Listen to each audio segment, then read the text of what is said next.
have 14 brothers and sisters, and then she couldn't remember her 2 kids' names half the time. You're like, Mom, dang it.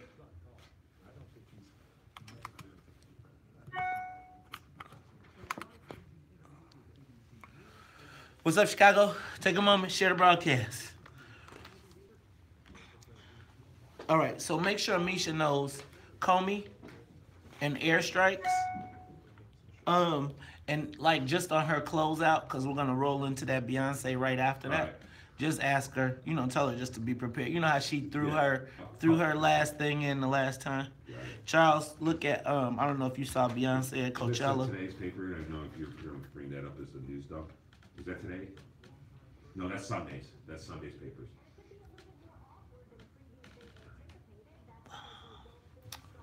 Let me go get you that Collins story. I'll print it out for you. There's several versions. Okay. Everything from USA to New York Daily News. You know what? Just give me, you know what I need too? A Cosby trial. Just give me like something. What's happened thus far? You're talking about this I guess, Beyonce, and he's handing me something on the strike. What the union? What's on the strike? What's up with Beyonce? Oh, Beyonce at Coachella? She performed at Coachella. She performed, which is like this just one of the largest festivals in the world that has blown up. But she did the Black National Anthem. She brought, and she also performed with a black college band.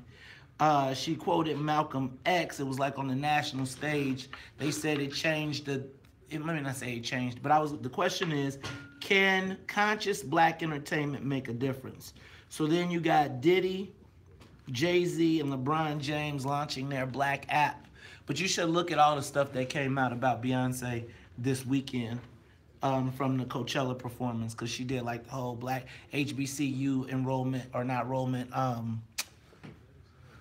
applications jumped through the roof. There was just a whole bunch of back from it.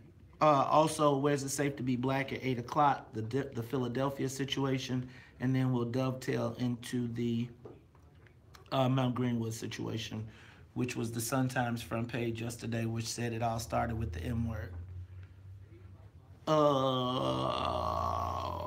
95th Street Station, and let's do in your dump. Yeah, you got what else you got done? No, I don't have anything I just always leave that for you. So the dump, 95th Street Station, I just got filler. We'll come back. We open with the dump, and then we can roll through that in the first. Social media question of the day. Yesterday was Harold Washington's birthday, as well as April 12th was 35 years since Harold Washington was elected mayor of Chicago. And we haven't been in power since. All right, y'all, take a moment, share the broadcast. That's social media. And then don't forget, we got Amisha. Did you see Comey yesterday? Yeah. Okay.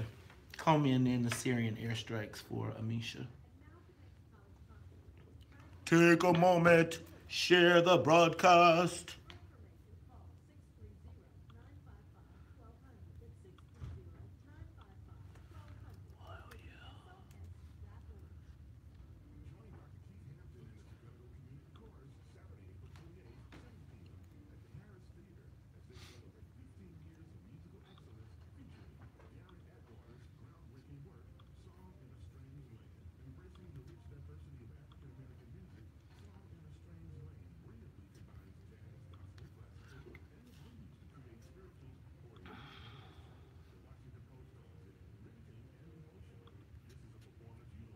Oh, damn.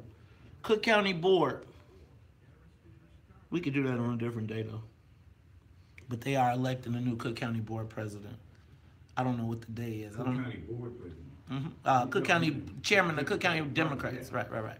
That's what I meant.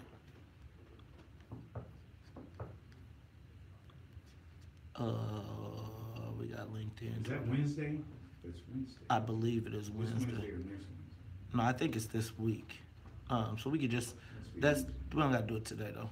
It's a lot of stuff. It was a story in the paper today, though, about the lack of power thereof. But Preckwinkle, from all intents and purposes, has it locked.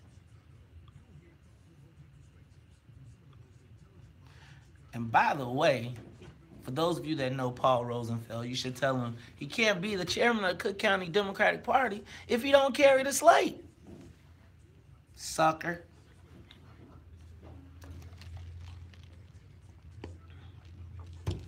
Good morning, Facebook. Good morning, YouTube. KM, please follow up with Dave Turner's email, please, so we can get that done. Hey, y'all. Also, take a moment, share the broadcast.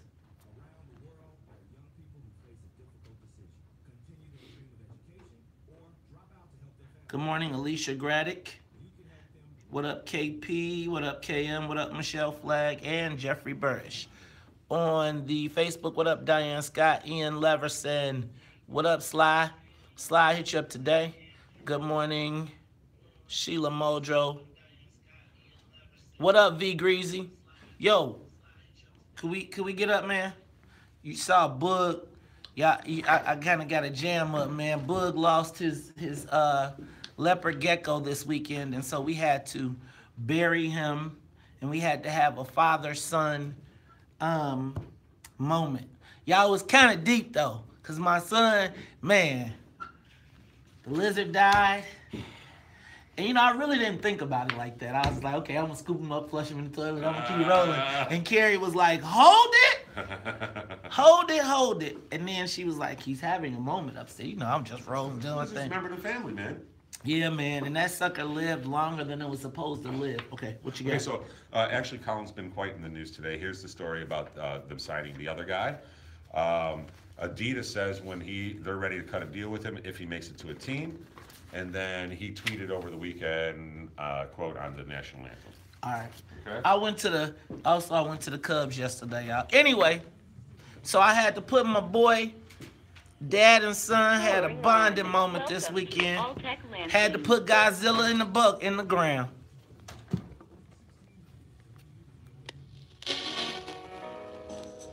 Wake up, everybody, no more sleeping in bed. No more. Greasy, we got to get it going, boy. From what it used to be. Whoops, war and poverty. It's a beautiful day in the neighborhood. Oh ho.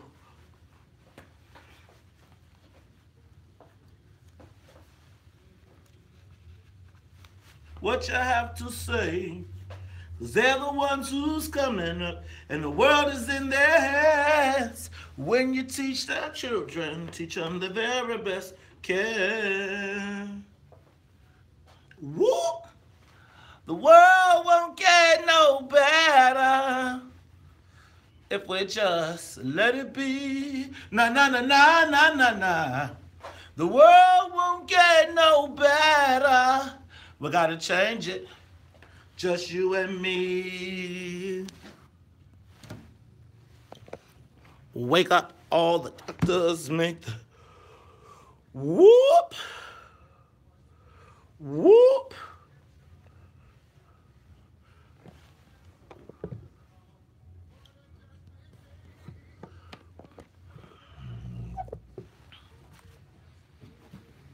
It's too many cords and wires, people.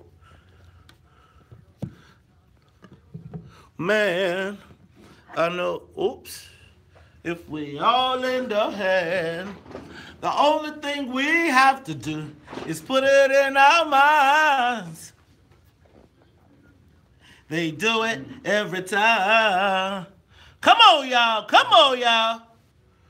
The world won't get no better. Look. I lost the screw. Tell Ty. Good morning, Chicago. Good morning. Good morning, Chicago. Good morning, world. This is the WVON Morning Show. I'm your host, Maze Jackson. Got my main man.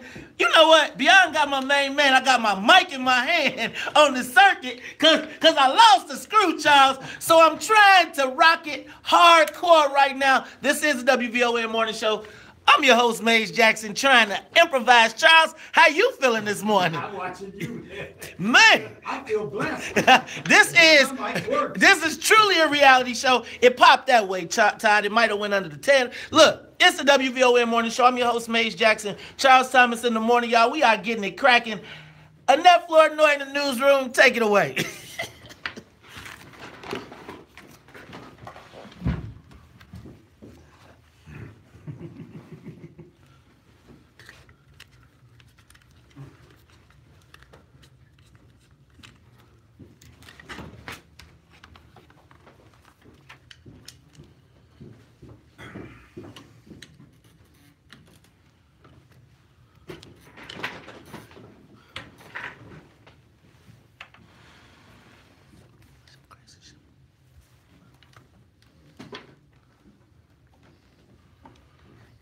You know what, Annette? That's awesome. Now, you know we can't fly the soul. Look, y'all, we kind of got it together. You know what? This is why you need Facebook Live, because if you missed that, you missed an adventure. Sonia Escobar, you are on the Talk of Chicago. I'm glad you made it. No, Sonia Escobar, you are the music conductor of the Soul Plane. What you got going? What happened for you this weekend? Jesus. Is your mic on? It seems like you're in the echo chamber. All right, you know what? We are having technical difficulties in the morning, but we are back. It is the WVON Morning Show. So, Charles, this weekend, you know how we do every week, the dump. What happened this weekend? Yeah, what happened this weekend under the radar?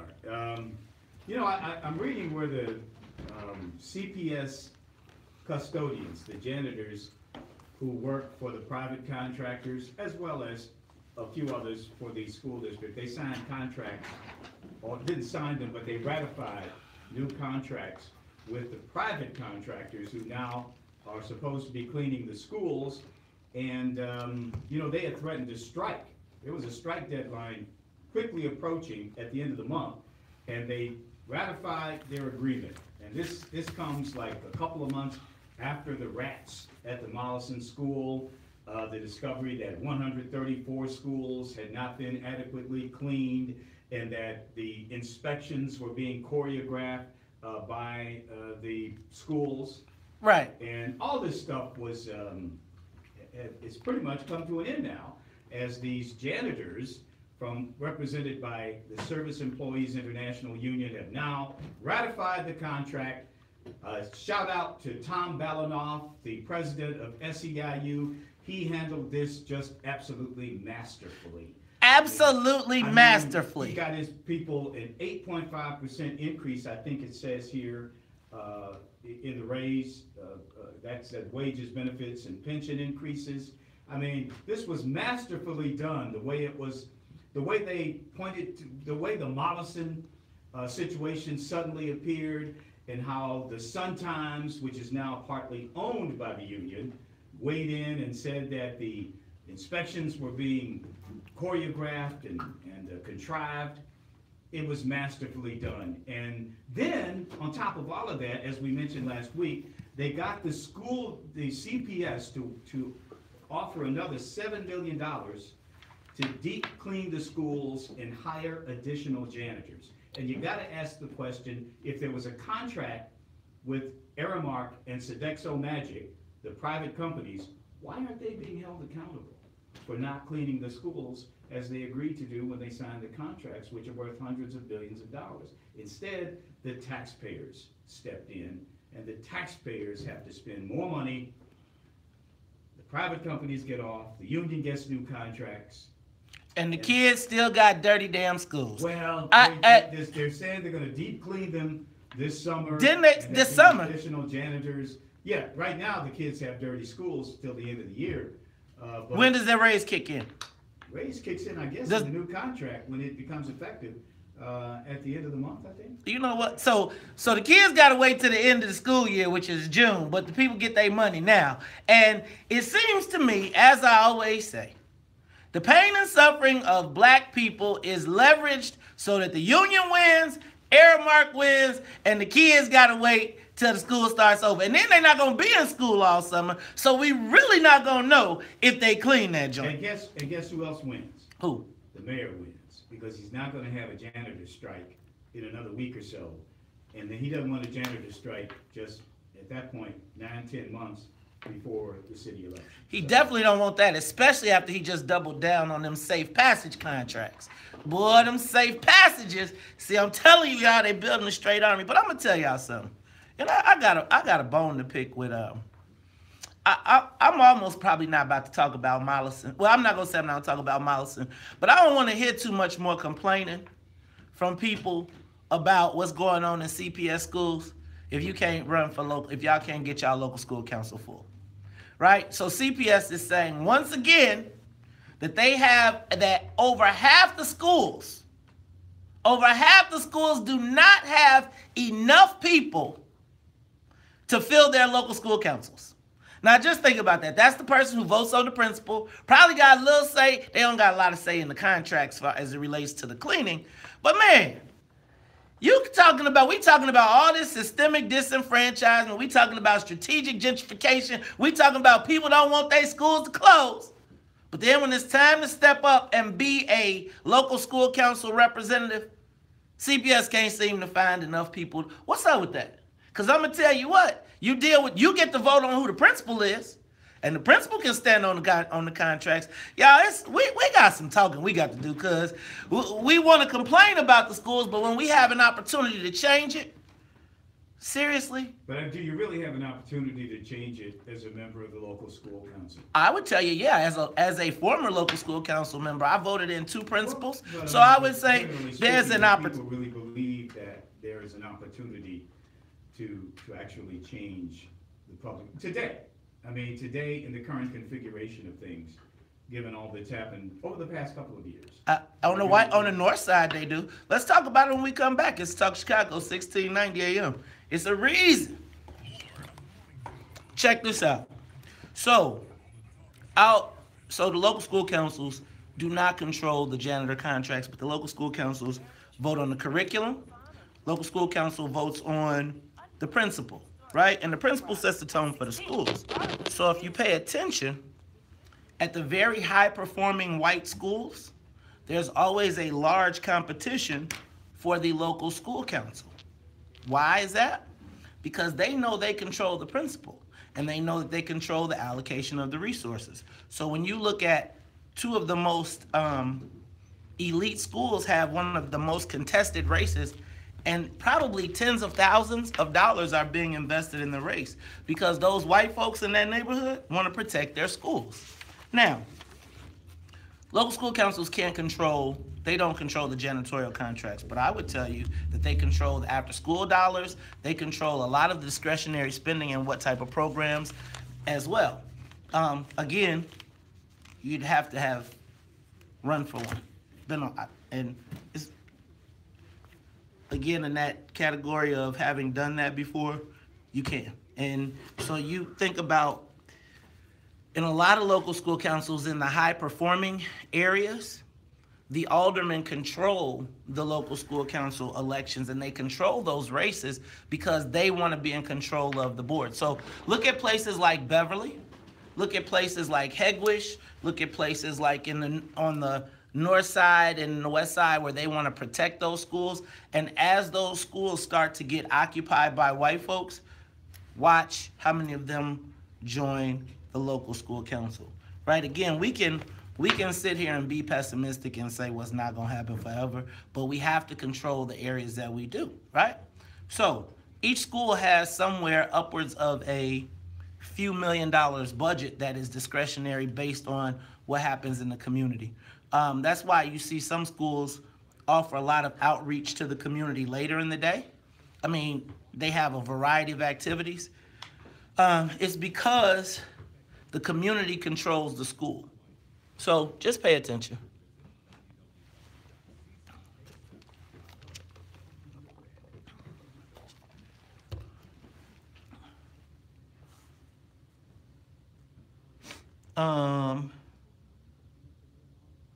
Yeah, so just, there are openings, and let me say to WIFTABUS, there are going to be openings that we are looking to fill afterwards. So to the WIFTABUS people, there is another opportunity to take control if you all don't decide you want to run in the next couple days. All right? Take a moment, share the broadcast. Yeah, you got a kid in a school, in your neighborhood school, you should be a part of the local school council. You want to know where they spend their security? You want to know who hires the security company? Local school council. You want to know who deals with after what the kids are doing after school? Local school council, right? You can't deal with big money if you can't deal with little money, right? So everybody tell you run for president, but the real track to, and actually for those of you that are looking for higher office, when people say, have you ever run? Have you ever run for office? The local school council is a great place because then you have budget experience, right? You have community experience.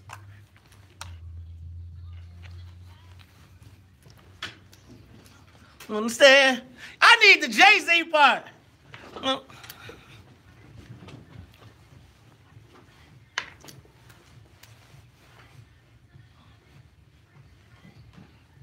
I'm not taking no shorts no more, y'all. We're going to the top. Looking so crazy in love. Got me looking so crazy in love. Uh-oh. Young Hov. Damn, you didn't give me my Young Hov. You are tuned in to the Talk of Chicago, 1690 AM. I'm your host, Maze Jackson. Got my main man, Charles Thomas, in the building. Charles, you here in the background, man. That's her, man. The Queen Bee, Beyonce. Ayo, did you hear about Beyonce at Coachella this weekend? No. Okay, I'll take. Yeah.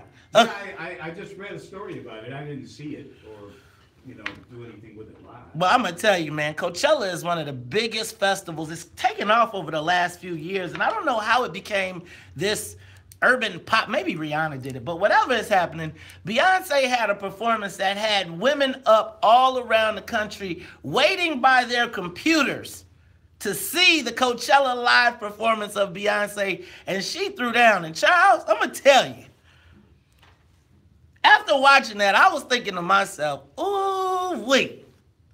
Well, I was thinking, ooh, wait, because it was Beyonce. But there's been a lot of hullabaloo after that. And I think a little bit later on, we're going to talk about that performance. Because did you know remember we had that brother on last week, brother Dr. Williams, who was trying to get the Black National Anthem played at NBA games? Yes. Beyonce brought the Black National Anthem to this Coachella Fest with all the rich white folks. And when I'm curious to know, can pop culture eventually have an effect on the consciousness of our community? Not just ours, but white folks too. But we're going to talk about that a little bit later. Charles, you see they opened up 95th Street, the new L station. Yeah, I saw an article over the weekend that Mary Mitchell wrote about very praising the effort to rebuild the 95th Street terminal, and it was quite glowing for the mayor, I thought. He came out of that article looking real smooth. Real smooth. Well, I'm going to tell you, man, I'm not going to front. Having had to work that stop on numerous occasions on the campaign trail, I'm not mad at any upgrades that come there. But I got to drive by there because I think they might have took the DJ booth out. Did she talk about the DJ? She talked about DJ booth. It's a DJ booth. The DJ booth, though, and the Astor Gates artwork, that's going to be on the north side of 95th Street. Surprise! The north side. See. Yeah, that's going to be on the part of the terminal to be completed. The south end, I think, is the one that's going to open sooner. Well, it will open first, and then they'll start working on the north side of 95th Street. Amen. That part of the terminal. So so they're gonna have a DJ booth. You know why I think they put the DJ booth there? Why? Because that's where they're going to move the chosen few. They're going to move the chosen few when the President Obama library come. All the black people going to be on the 95th Street. They're going to be like, take your train that away. House music, man. Come on, man. House on the L. And when they extend it to 130th, because that's the way they're going to be like, y'all go that away. That away. They want you to be able to pick it up after you leave Harvey and Robbins and such. you can go to that part of it, 130th Street, and catch the L. Now you gonna be. Can you imagine? Can you imagine though? Can you imagine that bus stop? That bus stop on a Friday. You want to talk about a traffic jam? Can you see like the chosen few DJs featured at 95th Street? Look, man, you ain't gonna be able to get traffic. Gonna be all backed up. The house head's gonna be in the middle of the street, blocking up the bus terminal. Man, I don't know about this DJ booth, Charles. They gonna turn the 95th Street L stop into a club. Hey, man, you know how clubs wind up. I hope. See, man. Well, house music, house music, 95th and the damn rhyme. So, Charles, check this out, man. Last week, April 12th, Harold Washington's, it was a 35-year anniversary of Harold Washington being elected mayor of Chicago. And then yesterday, would have been his 94th birthday, am I correct? Is that right? I believe it is. I believe it's 94. I'm not sure. So I know my callers will correct me if I'm not correct. But last week was 35 years since Harold Washington was elected mayor of Chicago. And Charles, since his passing, I don't think black people have been in power since. No, they're in power in Cook County. You think? Man, look, black people control 4 of the 7 countywide elective offices. Okay.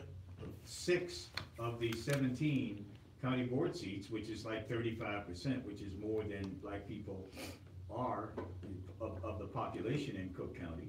The Cook County presidency, the Cook County, it's soon to be, maybe by Wednesday, the chairperson of the Cook County regular Democratic Party. I mean, that's power. Black people have a lot of political power. It's just not in the city, it's in the county. And gets to my point, exactly to my point. Since Harold Washington, black people have not, in my estimation, been in power. I think we've got a resurgence. Like right now, this last 4 or 5 years, we've had the Kim Foxx election, the Tony Preckwinkle, etc. But I don't believe that in the grand scheme of things, we had John Stroger too. But as it relates to Chicago, did the death of Harold Washington end black political power in Chicago? I think no.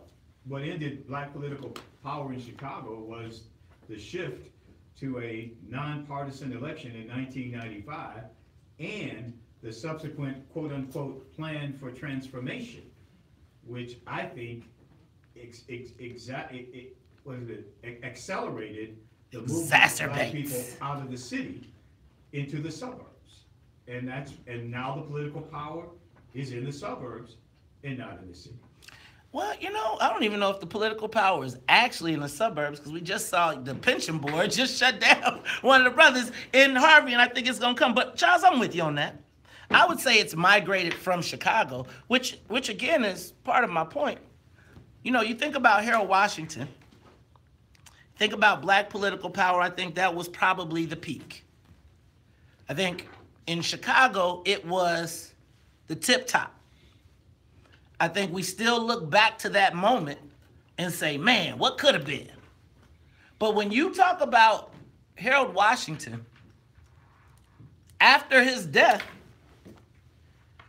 did black power and black political power in Chicago end? That 6-year period, 1989 to 1995, black people still had an opportunity, but we allowed the nonpartisan system to move into the city, and the school board also, and the mayor took control of the public schools.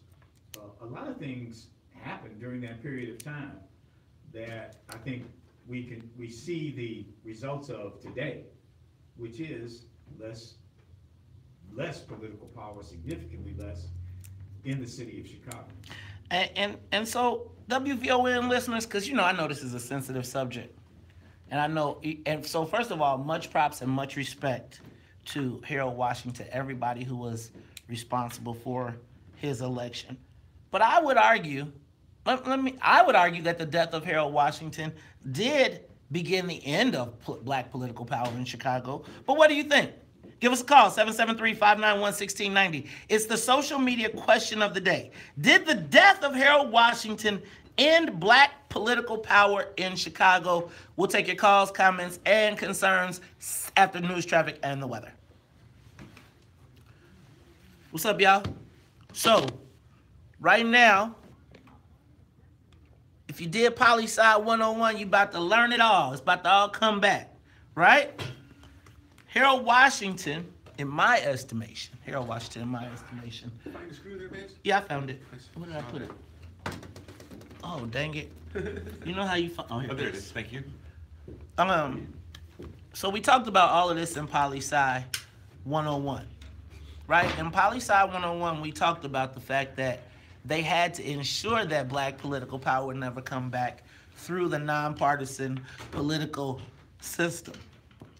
But there were a series of steps that occurred. What I would tell you is that black folks right now have lost our power and we're still stuck in that space. I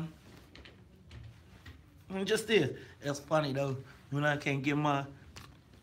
You know what is really amazing? It is amazing that one of the things that I think is amazing is that as I talk to people and I ask them questions or we start to discuss things with them, they are often saying the things that I said. You know what I'm saying? So people will be like, they came up with a new, like, you know what? I've come up to the answer. I'm like, remember what I told you? Remember this?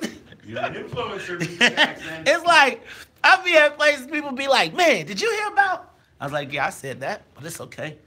I feel honored. And I think last week, my man, Salim Muwakil, honored me by saying that that's where it came from. He learned about the... Hey, man, I just took a long time to study this process. All right? Take him on. Double J!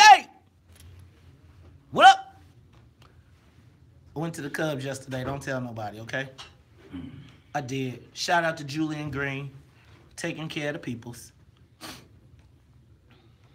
What's up to the bartenders? Hey, man, I'm going to tell you what. They are very hospitable. You quote me, Sheila? Thank you, Sheila. I appreciate it. Do you give me my attributions? Do you attribute me? Give me... No, I'm just joking. Thanks, Darlene.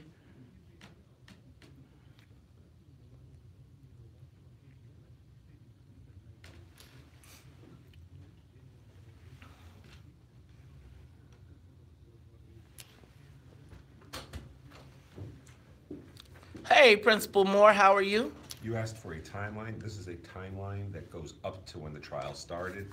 Here is what's happening on Friday and what's happening today in the trial. You know what I need you to do, right? What's that? Give me a highlight of the big bullets. Okay. Just...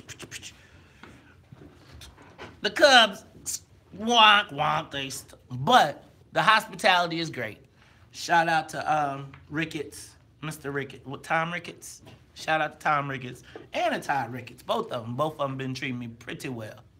Anyway, go White Sox. I didn't go to the Cubs game because it didn't actually happen, but it was Jackie Robinson Day yesterday. And remember, we always support Jackie Robinson Day, and we always support Julian Green, the black marketing director there. JG, and shout out to Glenn Harston as well. What up, Nikki Hayes? Had a good time kicking it with you yesterday as well. What's up to my beautiful and lovely wife, Commissioner Carrie Steele?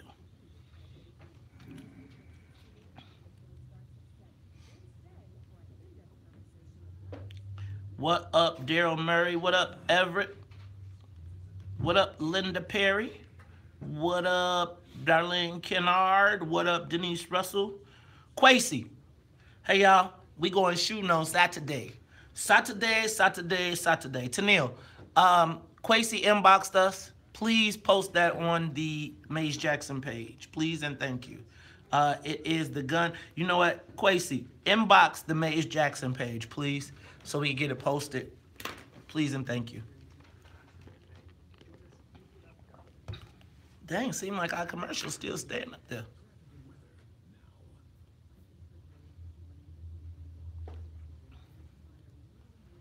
What up, Israel? What up, Sadiq? Reese Mo. Reese, we gonna have a fight. For real, you ain't accept my friend request? I don't care. I am taking it personal. Personal. I don't even make friend requests. What up, Felicia Gatewood, Bolingbrook in the house. Tamiko. We get it on the books this week. I got meetings today all day, so I can't do nothing. The Ani boys in town.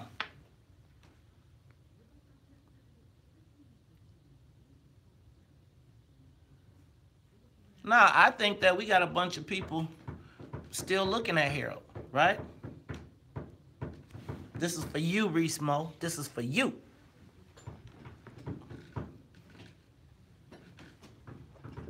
Don't you hate that somebody could call your name out though direct, where you be like, wait, hold on. I'm just having a good old time. What up, brother Patah? Brian Hudson, Blue Fire, you know what's up to the mob in the building.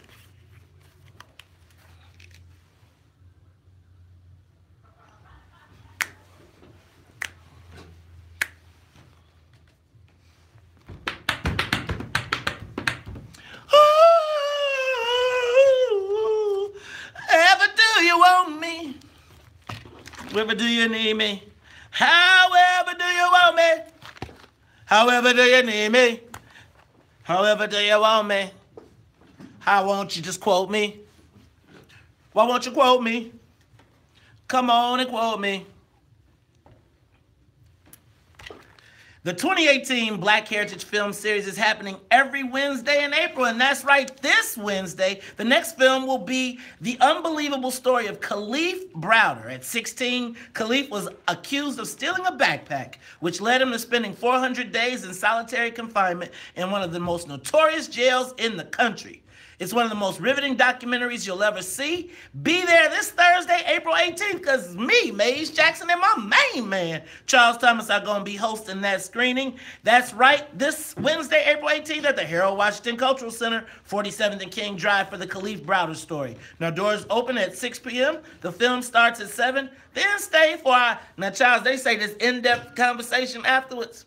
Let me tell you about in-depth. When we got to be here at 5 o'clock in the morning, they better start the clock on time. Because I'm going to tell you what, my brother, I know how we do. You know, we be like. You know how I do. You know how I did.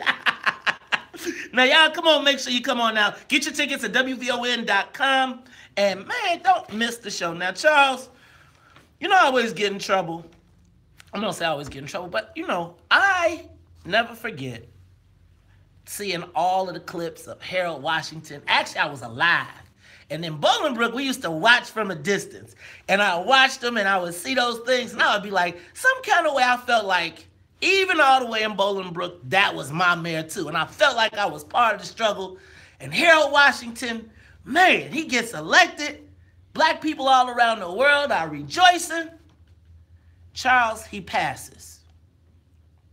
And when he passes, I felt like there was just a giant deflation in the black community, which is understandable considering the emotional high that we were on.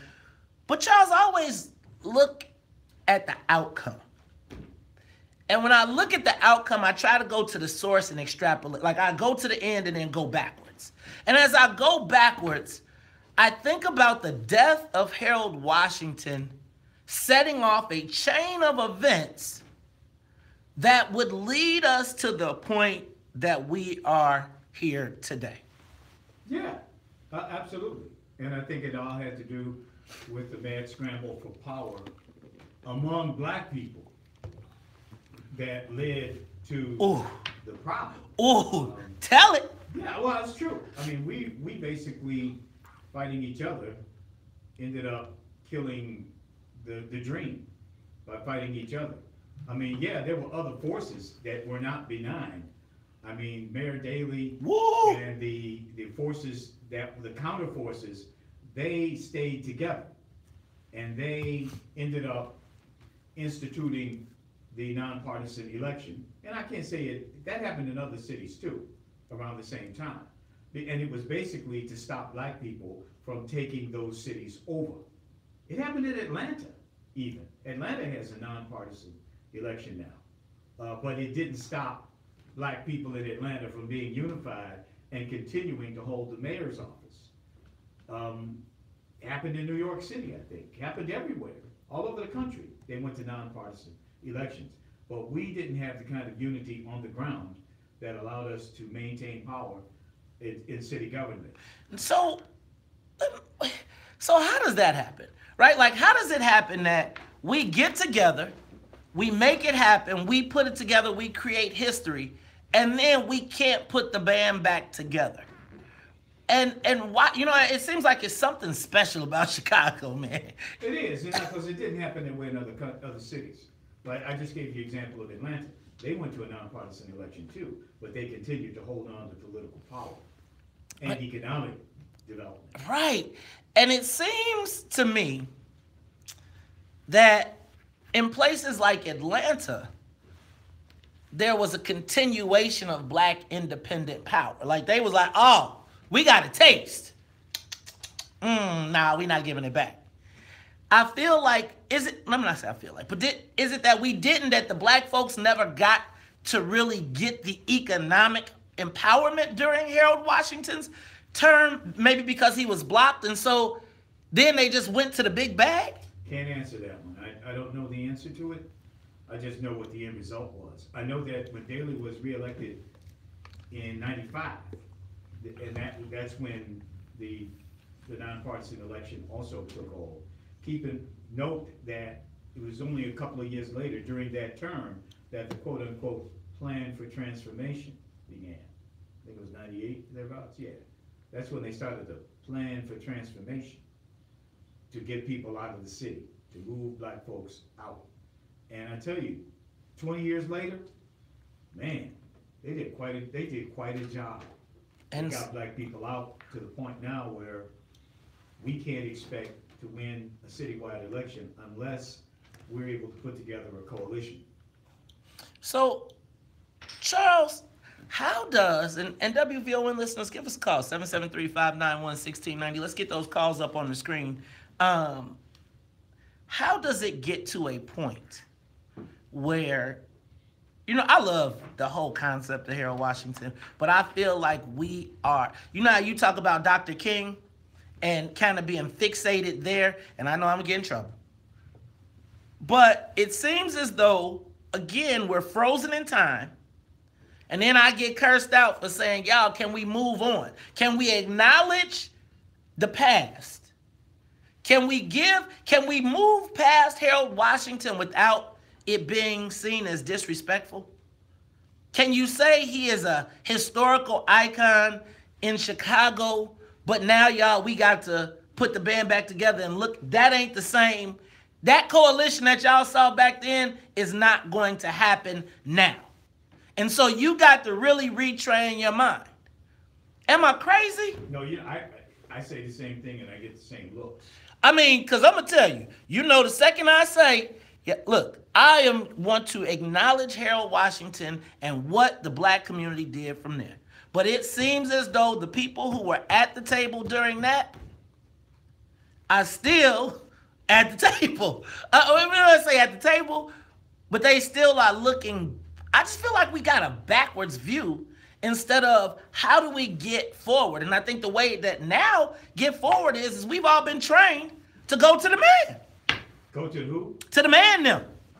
Right? To like, the man them. And when I say the man them, it started with Daley, right? Like after for the people that wanted to succeed in government, right? If you have a desire, now if you go make your way somewhere else, right, then that's one thing. But if you're in the world of government, it's either you get down or lay down. And it seems like when Daley came, people said, shoot, I'd rather be on Daley's team than continuing this effort. And I want to know what makes Chicago so special that white folks got us under the magic trick like that. Let's go to Ruth. You're on the Talk Chicago.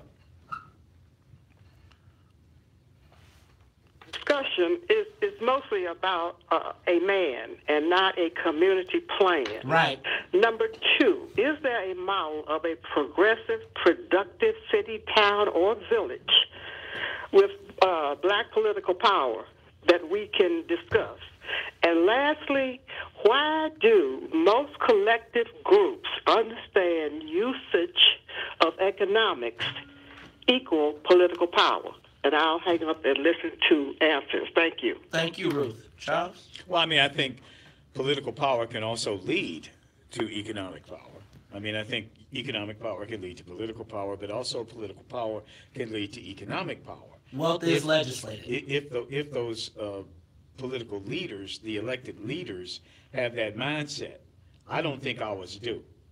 Okay. I don't think ours do at all. I'm with you. I think that you're right. Let's go to Michael. You want to talk Chicago?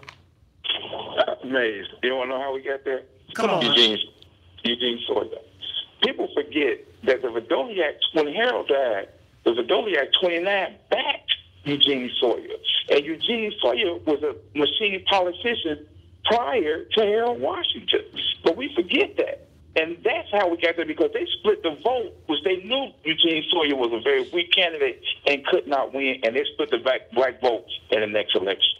Hey, Michael, I would tell you that talking to black people who were there in from a historical perspective, even some of Chicago's black historians will tell you that they got duped in supporting Evans over Sawyer. Sawyer was a machine guy, but he knew how to chop up the pie, and they was like, we can move this thing forward. Let's be clear that during Eugene Sawyer's tenure, more black millionaires were made during Eugene Sawyer's than Harold Washington's, right? And it's part of the game.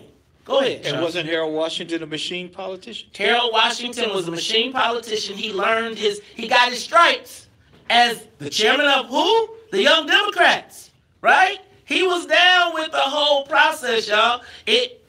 And again, goodness. Harold, you want to talk Chicago? I was there. I ran the Area 1 office for Eugene Sawyer and got to help him get that victory. Now, that was the double cross, Mays. That was Harold created the revolution by being elected mayor from the Third Ward Democratic Organization. The double cross came when Sawyer's group challenged Evans, and that split the power in the black community. Harold. Stop right there. I don't usually do this, but I'm going to put you on hold because I got to go to traffic and weather, and when I come back, I'll take the rest of that call. It's the Talk Chicago 1698.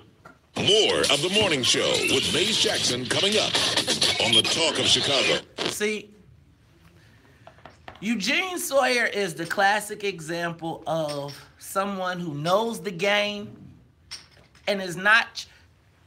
See, again, we look for the moral victory as compared to the win. Eugene Sawyer said everybody eats and we eat. We can also take the premise of I'm just telling y'all, man, there's so many deals that happen, and it's like Harold Washington was super tight with Mike Madigan, right? Because they had the property tax business. Y'all, this politics is, y'all better stop with all that highfalutin moral majority crap. I'm telling y'all, get what you can get for your people, and then get, y'all don't want to do nothing. Oh, here, I'll give y'all no dead air. I'll give you the Sonya. All right, y'all. It is the WVON morning show.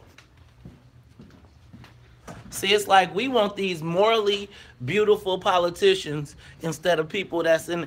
You let the preachers be the morality. Let the politicians go handle the business. Say hi to Sonia Escobar. Sonia, didn't I see you in a different city the other day? you on planes and shit? It was nice where I was at. It was warm. I was like, ooh, spring. You were in Cleveland for the weekend at the Rock and Roll Hall of Fame. And I'm just saying. Oh my God. Did you know that? Did you put You see the man killing all my dreams, guys? Did you know that was happening? No.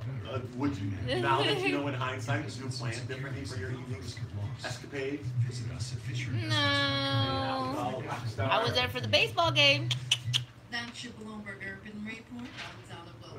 All across America, teenagers. Happy Monday, everybody. Respect and changing the future. Here in Illinois, Governor the future State is now. killed on 16 and 4/13. 17 I have a Herald clip, but organ tissue donors. I don't know if I should use it, guys. People in our state need a life-saving organ, and about 300 And people die. there's no count 28. There's no count 2851, Sonia. Illinois Secretary Nope. of State's organ tissue donors It's empty? registry. Register Right. at lifegoeson.com. Nothing in it? Nope, nothing in it. This traffic report Nada, is brought to so- you by Compassion International. But Beyonce, You can sponsor a child through Compassion International. 2 minutes. It's pocket change. Did you see the commercial he did for Celine? The promo? Yeah. Become a sponsor. I was now like, at compassion.com Brother Muhammad. /radio. That's compassion. My man. /radio. WVON traffic and weather now. Hey, y'all. Come on, Brother Edward, get that promo so we can put it in. And then once you get the promo done, stick it in the den so we can all check it out. But you got to do us one. Remember, you got to do one on, got to do one that's not on YouTube. Okay?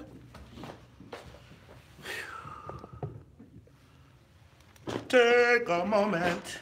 Okay, y'all, remember, the share process. Need you to share the broadcast, but share the broadcast. Invite individual friends to join the broadcast.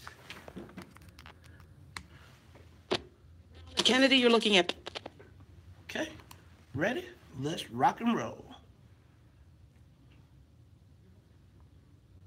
You heard that people at Safe Passage are being pressured to vote. They get to talk. See, I told y'all, man, they hiring their votes. The Rock and Roll Hall of Fame is in Cleveland.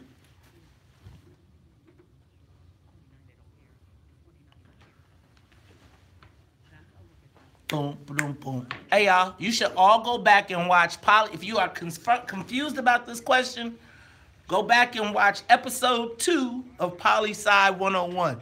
Let's bring those back up to the top, y'all. KM. Anyone dying, I have no regrets about him leaving. He was a racist from the core, head to toe and hip to hip. There's no danger of doubt about it. And he spewed and fawned and oppressed black people. I give no hosannas to a racist, nor do I appreciate or respect his son. If his name were anything other than Daley, his campaign would be a joke. He has nothing to offer anybody but a bent-up tin-can smile. Ooh, so you crazy. Why can't we be friends? That's why you listen to the WVON Morning Show. Don't nobody care about no Ed Lover. Man, you are tuned in to Talk Chicago 1690 AM. I'm your host, Maze Jackson. Got my main man, Charles Thomas. And that's my girl, Sonia Escobar, on the clips and the cuts. What you mean, why can't we be friends? Charles, seems as though since the passing of Harold Washington, blacks have, for all intents and purposes, lost their political power in the city of Chicago. We were on the phone before we went to break, and we were talking to the Bronzeville curmudgeon. You know, you see him driving around, he got the touring through the neighborhood, showing people, like, the white folks be looking at us. And he be telling them, this is where our historic homeland was. Harold Lucas, tell us about the double cross. Well, first of all, to understand the double cross, you got to understand that we ain't leaving the promised land. Y'all keep talking like we leaving, but we ain't leaving the promised land, right? Okay. But Dr. King talked about it. Harold laid the foundation for it. We got double-crossed by the Sawyer Evans fiasco. You had to remember, had they closed ranks, we had the mayor and Eugene Sawyer, and we would have had Evans as pro tem. Now, they chips got called in by the Democratic machine because they was all Democratic machine ward hacks, right? Right? Come on, you gotta go. Now, so that brought about the fight. Now, you got to remember also, in 1989, that's when Obama got to Chicago, right? So the question was, this question, leave it hanging. Where was Rahm Emanuel? What was he doing at that point? And where was Toni Preckwinkle? And what was she doing? And how did the University of Chicago put in all these Obama-ass Negroes to take control from the black community? You leave it at that. Mike, you on the top of Chicago. What's going on? Hey, what's up, man? Talk to me, Mike. Hey, you and Charles are right. I mean, the thing is, black folks, we get stuck on this Messiah thing. And Harold Washington spoke of that himself during his time. You know, the movement didn't stop when he became mayor, although it did. In fact, we had political things to do and responsibilities subsequent to that, which we did not do. Hispanics moved on, and other folks moved on, benefited and moved on. We did not. Thanks, Mike. Hey, Charles, did you notice that? I noticed that too. It seemed like all the people with the coalition did good. It was the black folks that did. Look, Houlihan, Pat Quinn, David Orr, Larry Bloom, till he went to jail, right? And you look at all of the white folks that were with, and Louis Gutierrez and Chuy Garcia, and you look at all of them. Now give me the Harold Washington. Give you that. Who's the Harold Washington blacks that, you know what I'm saying? You got like Jim Montgomery, right? But he was OG anyway, right? Yeah.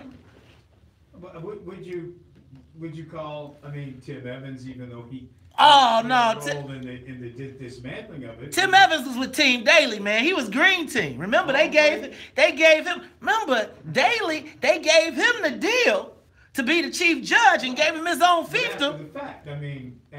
But they had to split. So they had to say, brother, somebody got to split this thing. Well, nobody who is Harold then and Harold throughout and Harold and kept the tradition alive. No, they didn't prosper from any of this. And so, Charles, do you think that because they didn't, that's why every time there is a discussion about moving forward, they kind of come back and be like, but when we was with Harold.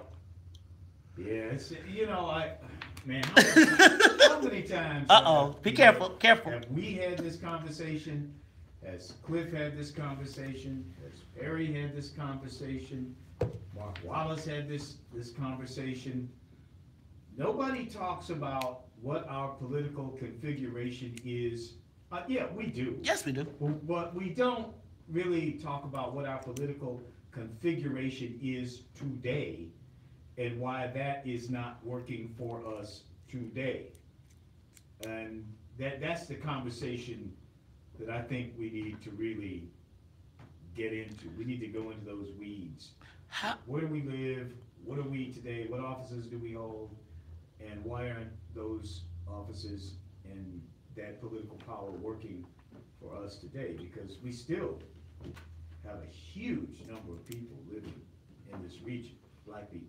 And I would suggest that we could, with a third, and everybody split up, right? If we stop doing a third, if we stop splitting ourselves up and everybody else is split up, we possibly could do something. But it just seems to me that we are not going to move ahead as long as the Harold Washington conversation does not take its proper place in history. I agree with you 100%. And we have to start talking about where we are today and how we can make this configuration work.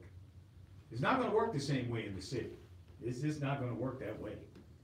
Because not when you have to put together a coalition government, a coalition in order to get that 50% plus one in order to become the mayor. So we got to think very differently about that. Who's the coalition candidate? Which one of the black people running for mayor right now can put together a coalition to actually win the office? We have to think about that. You got to think about that. So think about it. Think about that when you're telling us who think about that when we are talking about these mayoral candidates. Don't think about what you think as what can happen in the black community, but if he got to add to, do you think white folks voting for, or Mexicans voting for, or Italians voting for, or Asians voting for? We got to think all the way to the end. It's the Talk Chicago 1690. We'll be back after the news, traffic, and the weather. So see, guys, start from the end and go backwards. But I would tell you that in this election, white folks are going to turn out for Rahm like a mug. And I'm going to tell you, Latinos are going to turn out for Rahm like a mug. White folks up north like, look, black folks down south might sit it out because they still, who's pushing them? Oh, Lordy, Lordy, Lordy. All right, take a moment, share the broadcast. Lawrence Anderson and Samantha Cooper, actually, we meet once a month, plus we do activities through the week, and we're building now as we speak.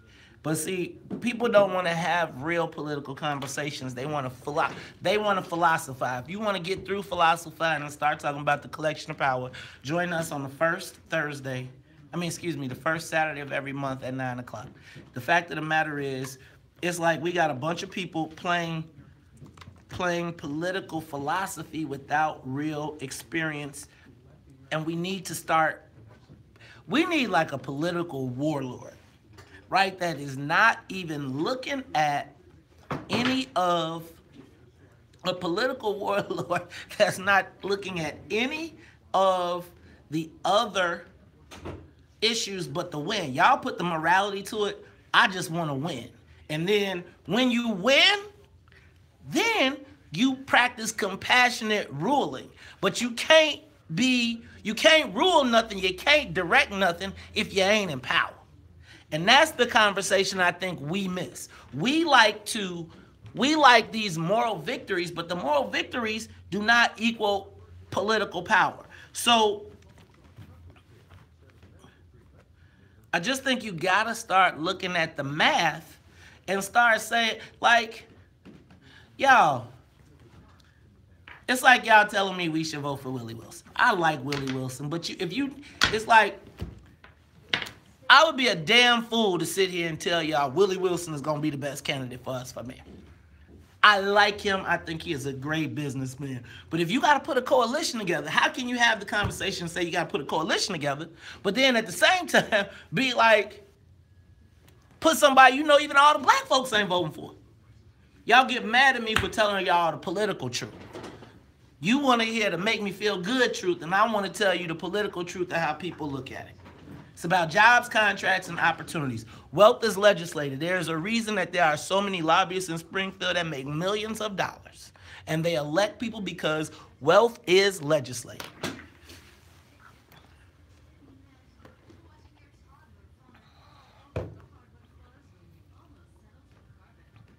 That's true.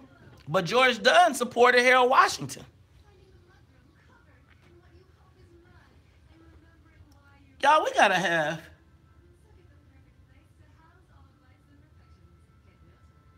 Unyielding, you really must have missed. Didn't nobody want to hear me when I was saying y'all talking about the schools, but don't nobody want to run for local school council. All the white schools clean. They on their local school council because they principal know that them local school council people gonna fight them. So you telling me that all these schools on the south side got roaches, rats, and mice? We got roaches, rats, and mice, but they can't get nobody to be on the elected school board? Really? Really? All I'm saying is if you really care, you better not have an empty council. Right? You have an empty council, don't complain.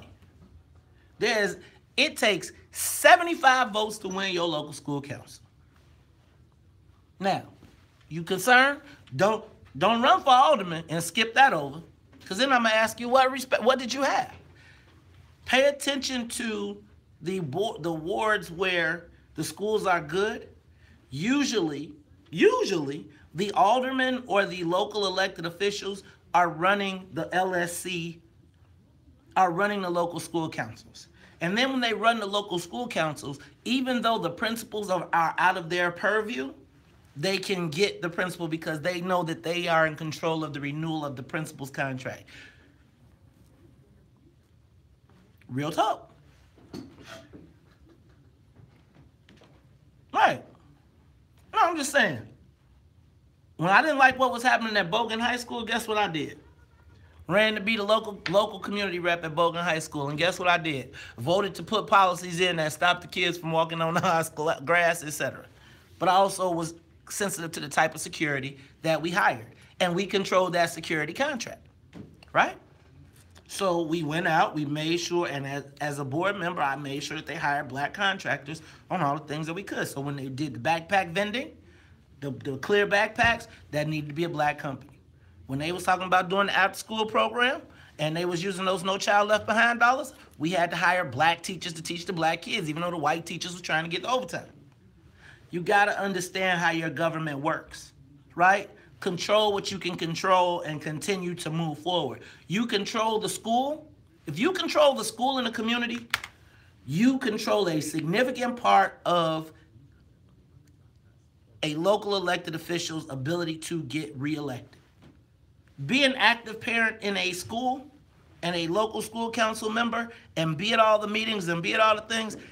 Every kid has 2 parents that live in that district. Remember what I told you about UNO.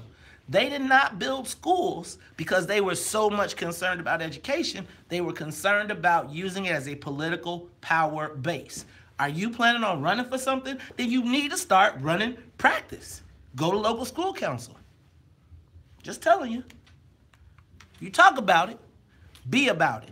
That ain't no hard task. You got to go to 1 meeting a month for the kids in your neighborhood. Don't tell me about dirty schools. Don't tell me about dirty schools if your local school council does not have parents that are willing to be involved. I don't want to hear it. We can't keep pointing to, if my kid went to a dirty school, let me just tell you, we having parent cleanup day. Organized by the local school council chair. Salim! Can you all do me a favor, take a moment, share the broadcast?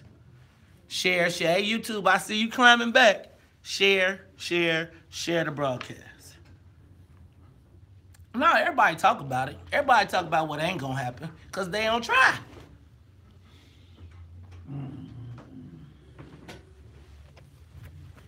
They did it to me. What you do to yourself?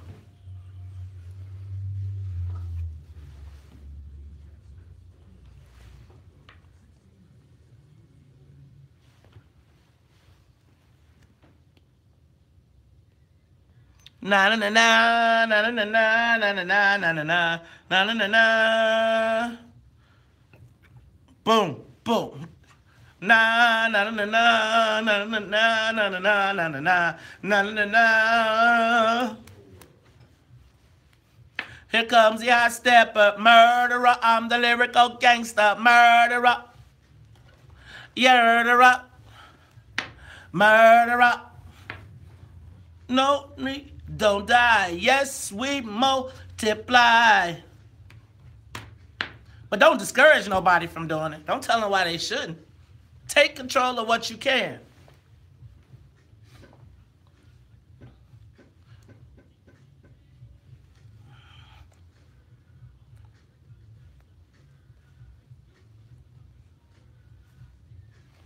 You are tuned in to the Talk of Chicago 1690 AM. I'm your host, Maze Jackson. Got my main man, Charles Thomas, in the building. But Charles, you know how we do at the top of every hour. Got to say what's up to Annette Flournoy in the newsroom, as well as Miss Sonia Escobar. Now, considering that my mic is attached, I feel like I got through that one a lot better because I don't know what I was telling y'all at the beginning of the first hour.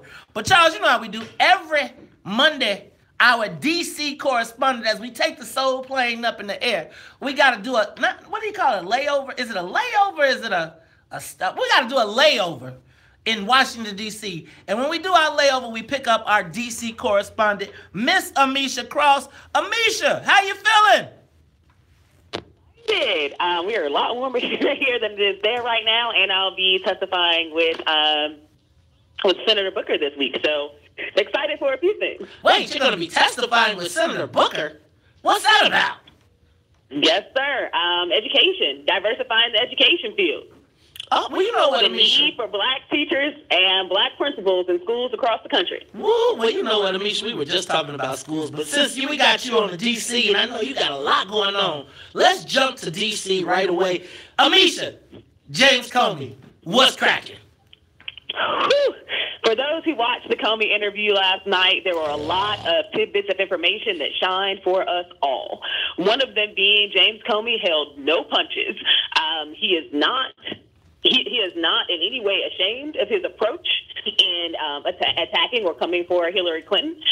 There was evidence, or at least he believed there was evidence at the time, around the around her having multiple servers and not being honest or forthright about that, and definitely defended him coming out without the authorization of the president to hold a press conference to describe that information and the fallout. In his belief, there would have been fallout from both sides, Republicans and Democrats, regardless of how he pulled the trigger on that one. If he hadn't have said anything, the Republican Party would have came at his neck, and we know what happened with Democrats post Hillary Clinton's loss. You know, Amisha, I watched the interview, and he had some fairly salacious things to say, but I look at it and I say, man, 2-3 weeks from now, is anybody going to care? I mean, because remember the Michael Wolff book that came out a few weeks ago? Remember that? And he talked about inside the White House and all the turmoil and chaos. People don't even remember that anymore. I mean, it seems like something happens with Trump every week. Something new, and then it goes away, and then something else happens. And then whoever tried to bring it up, he makes a new name for him, and then they be Lion Comey or Crackhead Comey, something like that. So when does he become Crackhead Comey? Crackhead Comey or something. I mean, it's like one thing after another thing after another thing after nothing.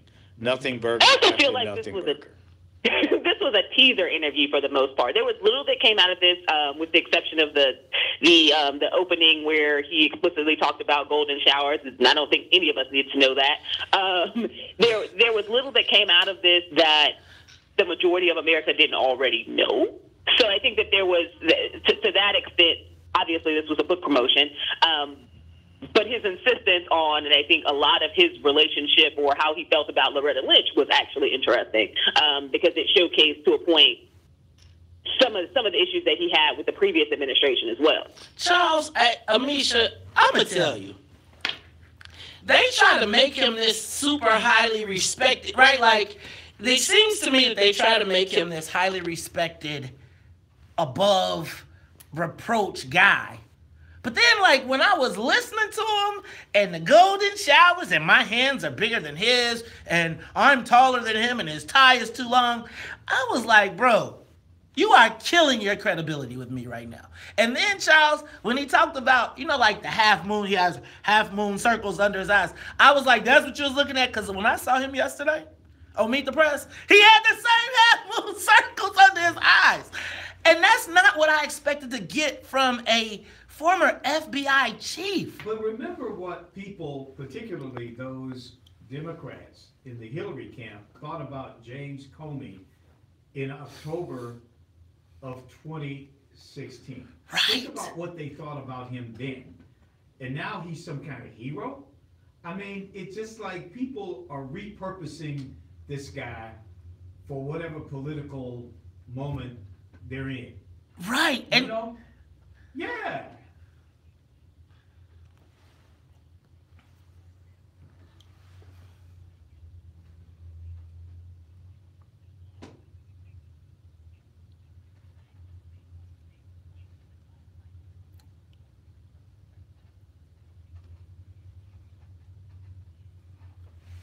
And that's one, it's not within his character, so that was a little bit awkward. But also, there were some very childish remarks that took away from some of the real depth of what could have been a stronger interview. Yeah, I just felt like James Comey could have probably could have done a lot more damage. But I feel like, you know what, Charles? It seems like he reminds me very much of like Donna Brazile and everybody else. Like when you get a book, like when you get out the government, right? You know how everybody's like, they can't wait to get out of government so they can finally make some money. James Comey like, look, I'm about to sell this book. I'm about to give me my $10.5 million off of all y'all. But I just felt like he threw a bunch of stuff in there to make it sexy. But y'all, honestly, I really feel like the Trump stuff is really starting to wear on me. It's just really starting to get... Like, I'm having Trump fatigue. Like, I'm having fatigue of this gotcha moment. But does that make you more sympathetic toward Trump or more critical of Trump? Oh, you know what? Kinda. Okay, I'm scared to say that on this show. But, like, I'm not... So saying you're sympathetic for Trump is one thing. So I'm not suggesting that I'm sympathetic of Trump. But can I say that until they got, like, I'm tired of every day be like, let me go check the news, they got him. Man, he already told you he grabbed him in the cooch. Smoking gun after smoking gun. Right. I feel your pain, Mazo. I feel your pain. Right? Like, Stormy Daniels, aha. Yeah. And then it's like, you know what the surprising part was for Stormy Daniels was for me? I was like, with all that money, that's the best you could buy? I was just like, you could do better, Donald Trump. But I just feel like, y'all, what do you call it, Charles? A nothing burger? Well, that's what Van Jones called it. That's his name, Van. Yeah, he called it a big nothing burger. That's not me. But I mean, a lot nothing burger after nothing burger after nothing burger. At some point, you start to get sick of it. And yeah, and I feel like I'm getting sick. Exactly the reaction, and I just don't know where it's all going. It's just then in the midst of it, they fire 100 cruise missiles at a country in the midst of all this. I mean, and we're talking about P-tapes, and somebody.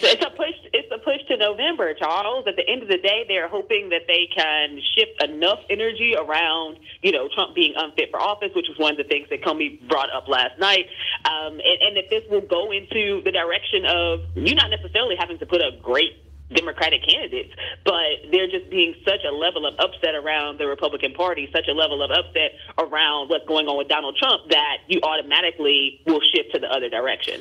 And we've seen the effects of Donald Trump even push out people in the RNC. RIP to Paul Ryan's career in Congress. Oh, speaking of that, you know what? We do got to hit that Paul Ryan. But, I was just thinking about Trump and the cruise missiles, and he fired 100 cruise missiles. Can I tell you what, though? It's a lot better than blowing up the World Trade Center. Look, it's Chicago 1690. We'll be back after the traffic and the weather. Is Donald Trump unfit to be president? Yes, but not in the way I often hear people talk about it. I don't buy the stuff about him being mentally incompetent or early stages of dementia. He strikes me as a person of above average intelligence who's tracking conversations and knows what's going on. I don't think he's medically unfit to be president. I think he's morally unfit to be president. More of the morning show with morally unfit to be the president. So how many people do you get to kill before you get your morality back? Really? What's up, Tizzle? Take a moment, share the broadcast. Wake up. What's up, Dexter Haynes? That was a wag the dog move, Pata. Pay attention. Hey, Democrats. Let's go Houston Bowie. What up, RH? What up, Renee? I better not what? Don't tell me what to do, Renee Scott. Don't you tell me what to do. Tell me what to do. What up, Joe Soul?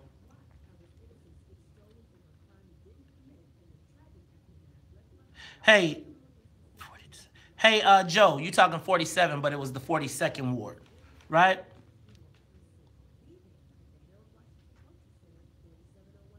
Right, man, I work very closely with NNUP, and that's my point, right? In engaged communities, people use the LSC and they know the power of it. We just say you can't do it because we always give it up and say somebody else did it.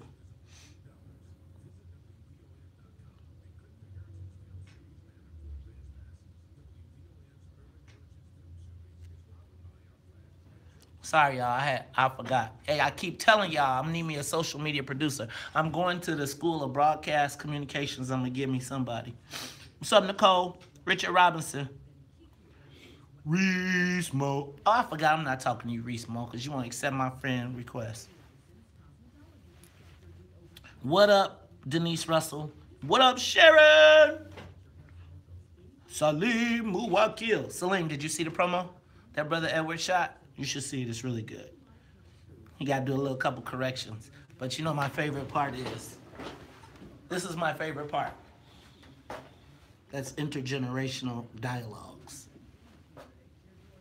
He did a good job.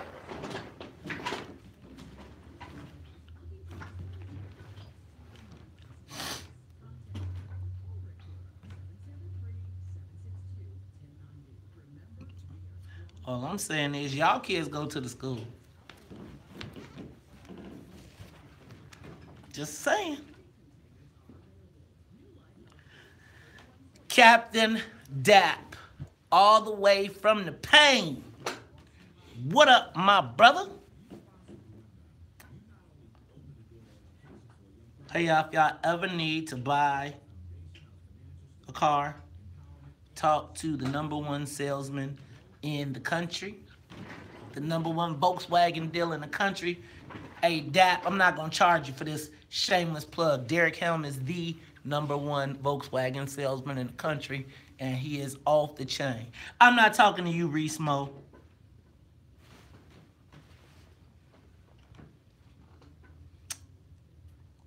Hey, you guys got a business, service you want to advertise?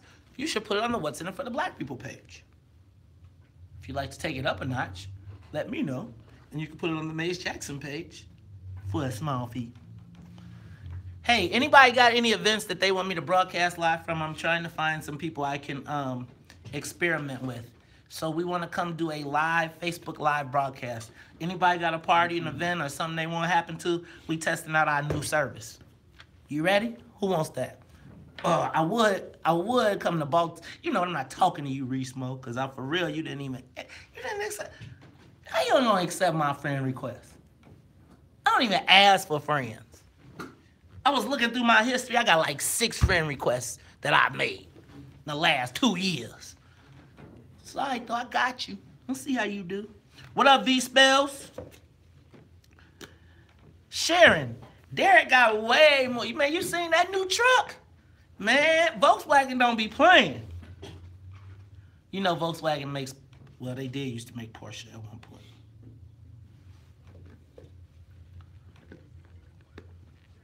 What up, Semimo?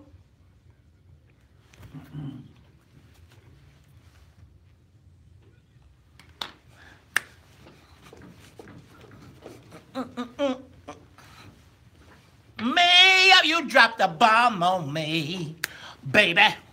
You dropped a bomb on me. You're turning me up, you dropped a bomb on me, baby. You dropped a bomb on me.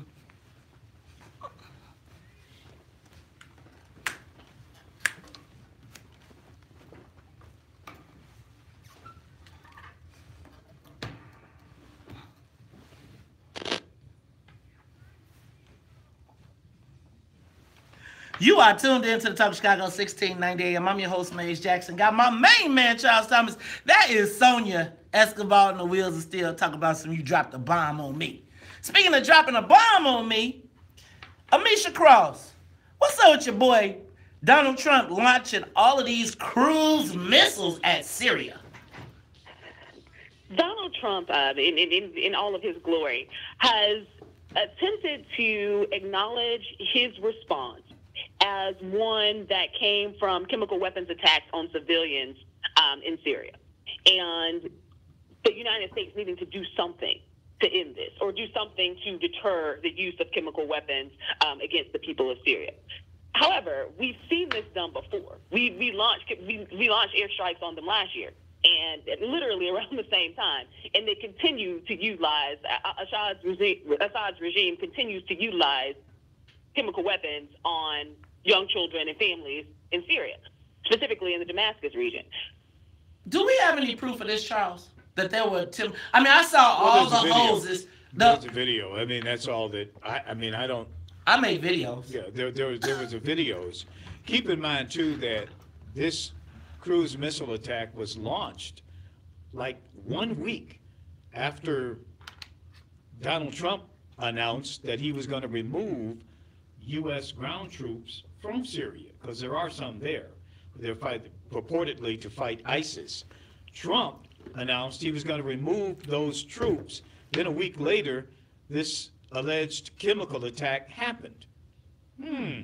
So, you know what? Brother Patai and a whole bunch of people out here talking about that was a wag the dog move. Amisha, was it a wag the dog move? It wasn't a wag the dog move as much as Donald Trump right now isn't getting the credit for being strategic as he probably should. Wait. Did you just get on the phone and say that Donald? Are you giving Donald Trump some credit, Charles? Didn't we say you can't do that around here? You can get in trouble. I am giving Donald Trump some credit in this instance, in particular because I don't believe that there would have been another administration that would have made a different choice. And I say that because in the international context, we've seen weapons use after weapons use, chemical weapons use on the people of Syria. There has been a concerted push in terms of effort around doing something to deter that action. And you know, the fact that the French and the British were also involved in this this cruise missile attack lends a lot of credibility at that point to the Trump administration. In other words, they were not acting, he was not acting unilaterally. Is that why they kept saying that? So basically what all the white Anglo-Saxon Protestant nations got together and bombed the Syrians, and now they got the green light because the white folks said it was all good. Well, the white folks all joined together and to Exactly. So no, they can't just blame, they just can't blame Donald Trump. They got to blame the French, they got to blame the British. Oh, oui. Aha. So y'all, you know, your brother. And you have Nancy Pelosi extremely upset, and other congressional Democrats, because there was no. Anytime you do an airstrike, this is seen as a form of war, and there is typically an authorization from Congress, a Congress and security authorization for use of military force. But he told everybody he was going to do it. Right, I thought then they was beating him up for doing it. They said he told me. Right, he did, Charles. Hello, Nancy Pelosi. Right, and then it's like then they get mad. Then they was whooping on him for you said in your campaign you'd never telegraphed that you were going to send an attack. You know what, man? It just seems like I just want. Can we have like a Donald Trump timeout? Like, can we just put like all the salacious stories? Charles, what they call that, embargo? Like, can they embargo all of this stuff until they got it all together? And then once they really got something, bring it to us? Because I'm tired of turning to my TV. I mean, oh my God, they finally got it. It'd be like, what is this burger again? It tastes like nothing. Where this gets hairy is his mission accomplished tweet. Oh, didn't he learn from George Bush? We've seen this occur before. Yeah, exactly. George Bush did it before Twitter was a thing. And the full recognition is that there is no real clarity about what the mission in Syria is. It's very hard to declare mission accomplished when you don't know what the mission's goals are. So, mission accomplished. Now, is he going to be on the aircraft carrier? Do you think he's going to get on the aircraft carrier? Like, this is one of those things where you just say, Dear Donald, just don't do it. But can I just tell y'all, I know y'all missed it. Dear Donald, STFU.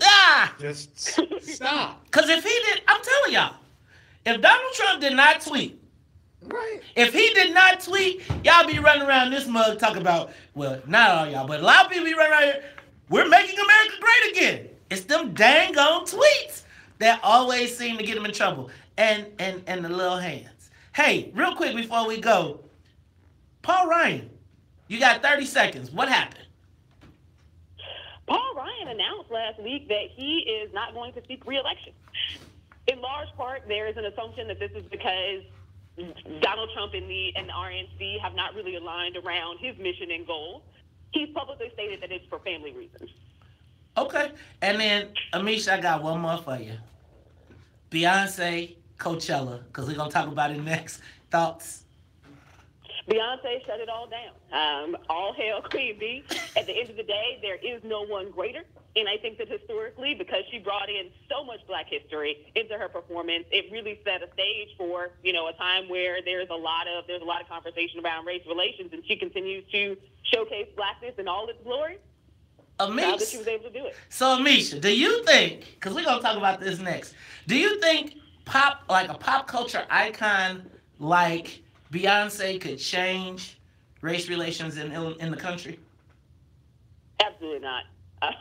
Michael Jackson tried it. I don't think that we've reached that point yet. Dancing and singing and doing the Black Negro spirituals and the Black national anthem. You can do it as much as you want. You can have the HBCU dancers. You can have them blowing the trumpets. Do it all you want. You're still going to have issues like Starbucks. So you mean you still going to be OJ? You know what? Amisha, it's always a pleasure to have you on the show. We'll love talking to you, and we'll talk to you next week. Ladies and gentlemen, when we come back, Beyonce, Coachella, new black pop awareness. Can that change the dynamic of what's going on in the country? We'll talk about it all when we come back. Amisha, thanks for being with us. It's the Talk of Chicago 1690 News, Traffic, and Weather is next. The news on WVON is brought to you by Stand Up to... Take a moment, share the broadcast. Have you invited a friend? Remember, you can't just share. You got to invite your friends.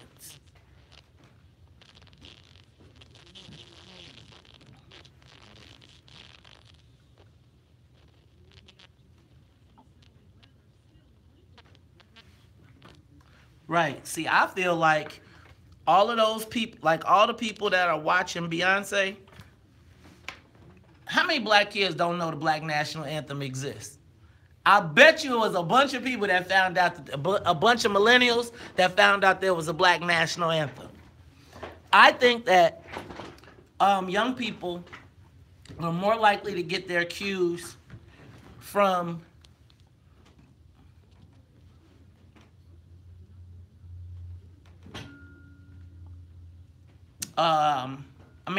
Tucson, I think that's a great point. I think you could talk about it. But, so you ask for black people to be woke, and then when they do, you body slam them for doing their opinion of it. She's not going to be an ambassador, you know what I'm saying? But when have you seen the Black National Anthem? We just had a dude on TV on the show talking about how he wanted to get the Black National Anthem just acknowledged at the NBA games, right? Does that give that a platform? I tell you what, the white NBA executives will be looking at it quicker, and I bet if she linked up with them, it could help. I just think that you gotta think about how do we use the tools in the toolbox. Remember Chance had his big old voter rally? Remember, he went over to Grant Park, told everybody what they was gonna do, and then guess what? Nobody went and voted. 5,000 people for the concert, nobody went and voted.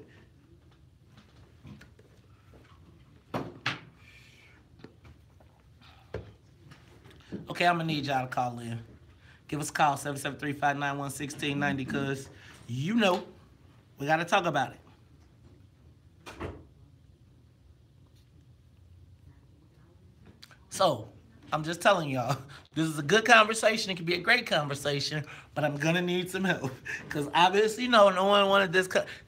This conversation was not one that made the list today. I'm forcing this one. Ladies, these conversations are for you as well, for the non-woke people that could be woke. Now, I'm going to use this one, but how many women from the hood would be more inclined to vote if Beyonce said vote? That is something you got to do. Patah, Valoria's already got the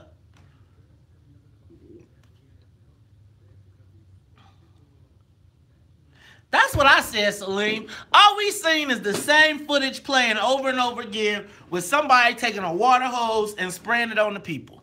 Come on, man. I want the den to be the hive. We want to be like, no, I don't think these conversations are just for the ladies. And actually, I'm going to bring Diddy, LeBron, Puffy into it too. Do you have Beyonce singing the Black National Anthem? She sang it. Get that. See if you can find that. That's what I want to come back to if we can.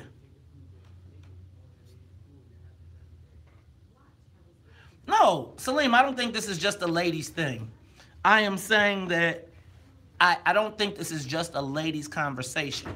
What I am saying is that I'm trying to expand it, right? Right? And I think we can bring it to politics and we can bring it to all of that. But again, if I keep getting yelled at for talking about the same things all the time, I'm trying to expand the diversity of the conversation. Got it? Got it.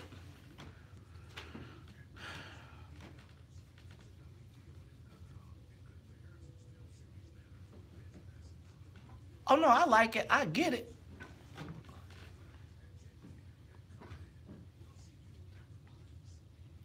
Celine, put it on the list for Thursday.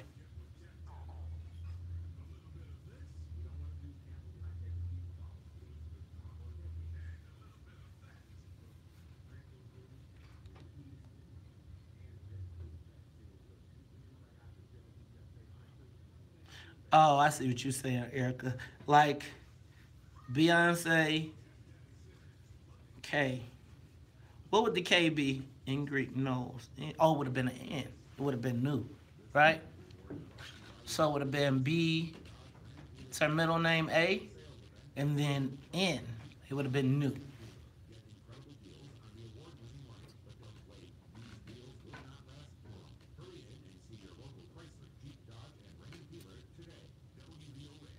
So I don't think black people pay $8,000 to see Tucson.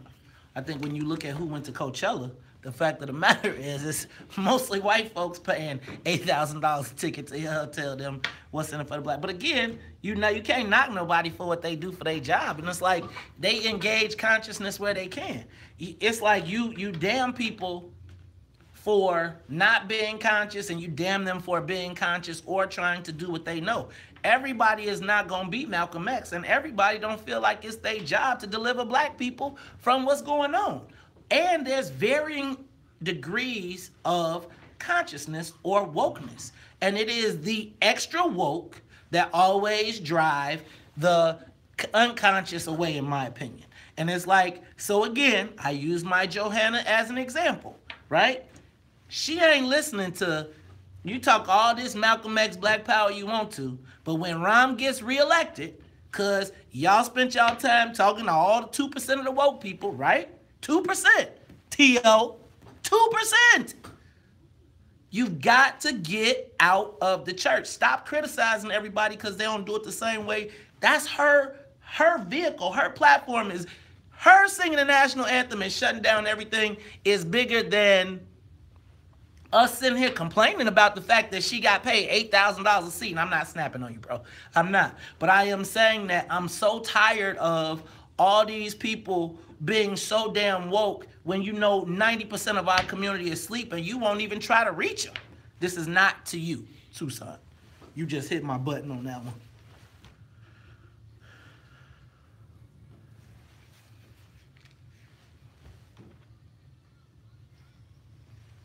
Oh, that's why with the band.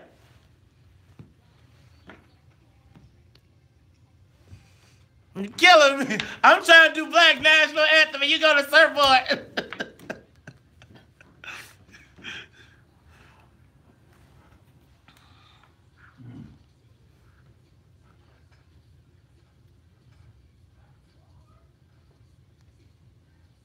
Nobody said she was thinking against it. Red Rock? Oh. You are tuned into the Talk of Chicago 1690 AM. I'm your host, Maze Jackson. Got my main man, Charles Thomas. And Charles, this weekend, the Coachella Festival occurred. Now, Charles, you know about the Coachella Festival? No, I do not. So, I mean, to be honest with you, I mean, I've heard of it, but I've never listened to it, seen it, or anything like that. Okay, so the Coachella is, you know, there's this big thing going on right now with festivals all over the city, all over the country, all over the world. And Coachella has emerged over the last few years as one of the largest. It happens in the desert right outside of, is it Palm Springs or is it Lake Tahoe? Which one is on the West Coast? That is Lake Tahoe? Lake Tahoe is inland. That's in Nevada. No, it's Nevada and California. Okay. So it's the West. It's on the West Coast. Coachella has become one of the largest festivals in the world, and this weekend, Beyonce performed. And Charles, when she performed, it was a performance to say, I mean, she had the Black College Band, she had the Black College Band, she had Nefertiti, it was just regal. And it got me to thinking, then she's trending she did this performance at 2 a.m. in the morning and broke every record of trending viewing from YouTube to Facebook to Twitter. She shut it all down. But one of the things she did, well, a few things that she did were added some black culture to it. She had she did quotes from Malcolm X. She performed the Black National Anthem. She did an imitation of a black HBCU band. And it's alleged that she may have formed her own new black sorority. And Charles, I was thinking about, we had brother Dr. Eugene Williams here who was saying how he was trying to get the Black National Anthem performed at NBA games. And I got to thinking, here's Beyonce, one of the largest pop icons in the world. And it seems like there's a movement back to consciousness with our entertainers. Do you think that conscious black entertainers can make a difference in what's happening to black folks in this state of affairs that we're in? Well, I think it's great that she did it. She did what she did and used her celebrity to deliver a message. I don't think as many people, certainly in my generation, probably are as connected to what she did. But I think that we can connect to those in our own generation who did the same kind of thing. And you could go back. I mean, I remember Billie Holiday singing about strange fruit in the late 1930s, where she was doing a consciousness thing. We've done this forever. We've always done it. It's been a component of our struggle. The artists have stepped forward and done what they could do to keep our struggle inspired. And she did that. Obviously, I didn't hear it, but she clearly did that because she has moved a lot of people. And will it make a difference? Incrementally, yes. Will it be a game changer? I don't think so, but it will certainly advance the struggle. Yeah, you know, I always talk about the woke folks and then the sleep folks. And in my estimation, there are way more sleep folks than woke folks, than woke people. And I would tell you that I think that I don't know if we can, I know this sounds crazy on WVON, but I don't know if we can grasp the cultural phenomenon that is Beyonce, specifically to a younger generation of women. And I think about all the woke folks netting 2% of the votes here in Illinois for like a T.O. Hardeman. But can we harness the power of a Beyonce to direct people back into the process? I mean, I know we see rappers come out on stage and say, hey, vote for, I'm with Barack, I'm with Hillary. But can we activate these artists to awaken that, well, we had 30% voter turnout, to maybe move it to 50? Well, but look at, I would think that Beyonce skews more toward the younger part of the electorate, which includes the millennials, which turned out at 3%. So clearly her wokeness at this point hasn't had the impact that it could. I praise her though for continuing to try and continuing to go out there and to be woke. Hopefully she can awaken that millennial generation that, again, we heard voted at only a 3% clip here in Illinois during the last primary election. Yeah, I would say this, right? I think that we have I think that a lot of times these artists and entertainers want to do something. They want to help, they want to be a part, but oftentimes they're caught up in the pop culture iconery of it all, and people are telling them don't do it. But how do we use this to awaken that millennial group? Or not even just a millennial, but those people that have been disenfranchised by the process. Can we use it? Give us a call, 773-591-1690. Let's go to the phone lines. Ron, you're on the Talk Chicago. Good morning, guys. To your question, use it to do what? See, cultural and conscious elevation. To me, at this point, I'm more of a contemporary with Charles. We've had this before. This is nothing new, May. But But what I would like to see is being attached to economic development. See, when we talk about these artists and these pop stars who have influence, it's influence in cultural things. Where is it developing an economic? And lastly, not even about voting. Yes, certainly you could probably get young people out to vote, and I want to see that. But I want to see a more collective attitude towards economic. Do these people have real influence? Are they hiring black people? It's okay to sing the national black anthem in a basketball game, but what percentage of the money are black people getting that the NBA brings in? So have a good day. Thanks, Ron. I appreciate your comment. You know, I think that, you know, you got to, what they call it, you got to till the land. You got to do something to the land before it becomes fertile. And I just feel like, you know, sometimes we are so overly conscious that we scare people who just are curious. You know, they want to learn. They want to know better. But by the time you get through with them, they like, you ain't standing on nothing. You feel like you lost them. Can we use this? Art, you on the top of Chicago. Hey, man. Good morning to you, young man. First of all, you were absolutely correct. Charles and other brother is totally wrong. At the end of the day, if she was up there with her clothes hanging off, then they would all say, guess what? She's influencing young people, young women to be strippers and all that stuff.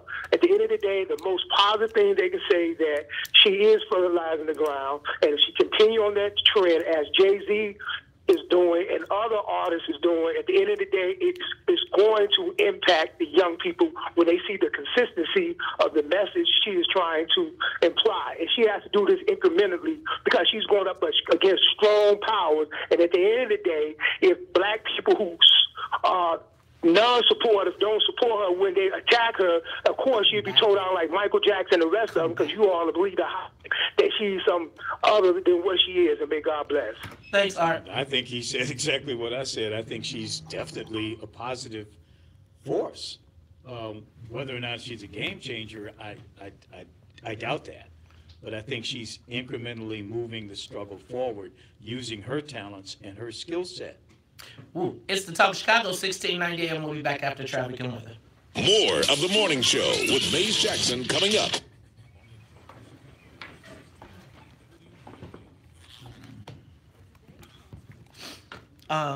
I think that we have to, it's like we keep calling, you call people dumb, you call them all those things, and then you want them to do what you tell them to do, right?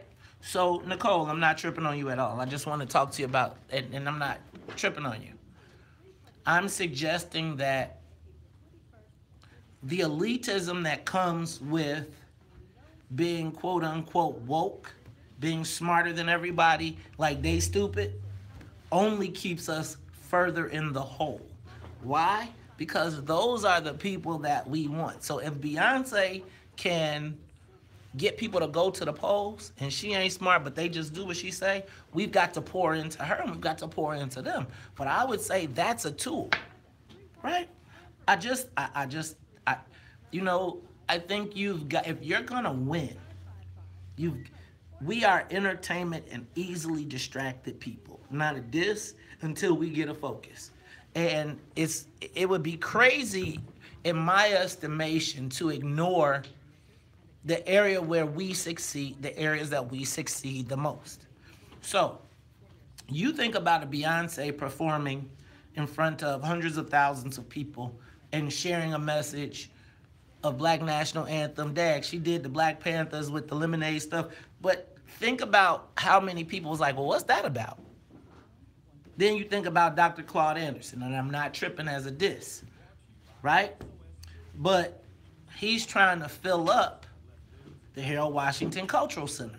He's got a great message, but he's going to help us get to the 2%.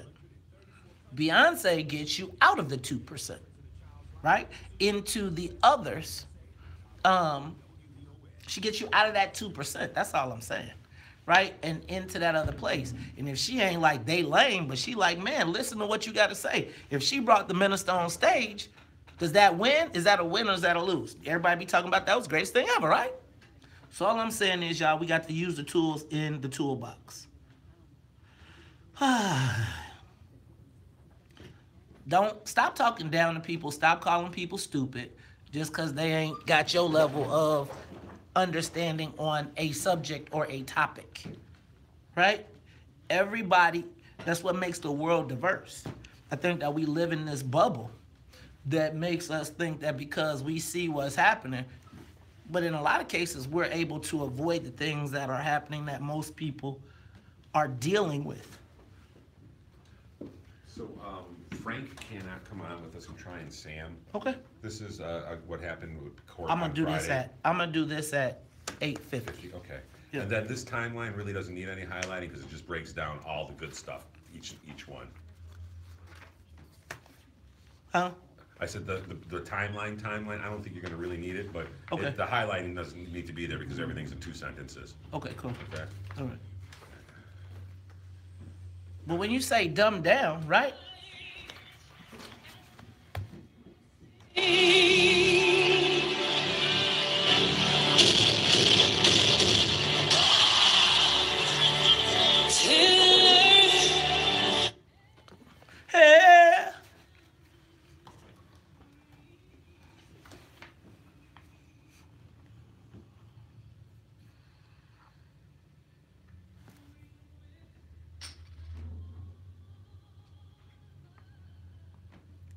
Pataj, she might be smart enough not to bring it on, and he might be smart enough to tell her not to. You can't always put everybody on Front Street. We got to be able to communicate and deal with each other without them being able to point to who got what.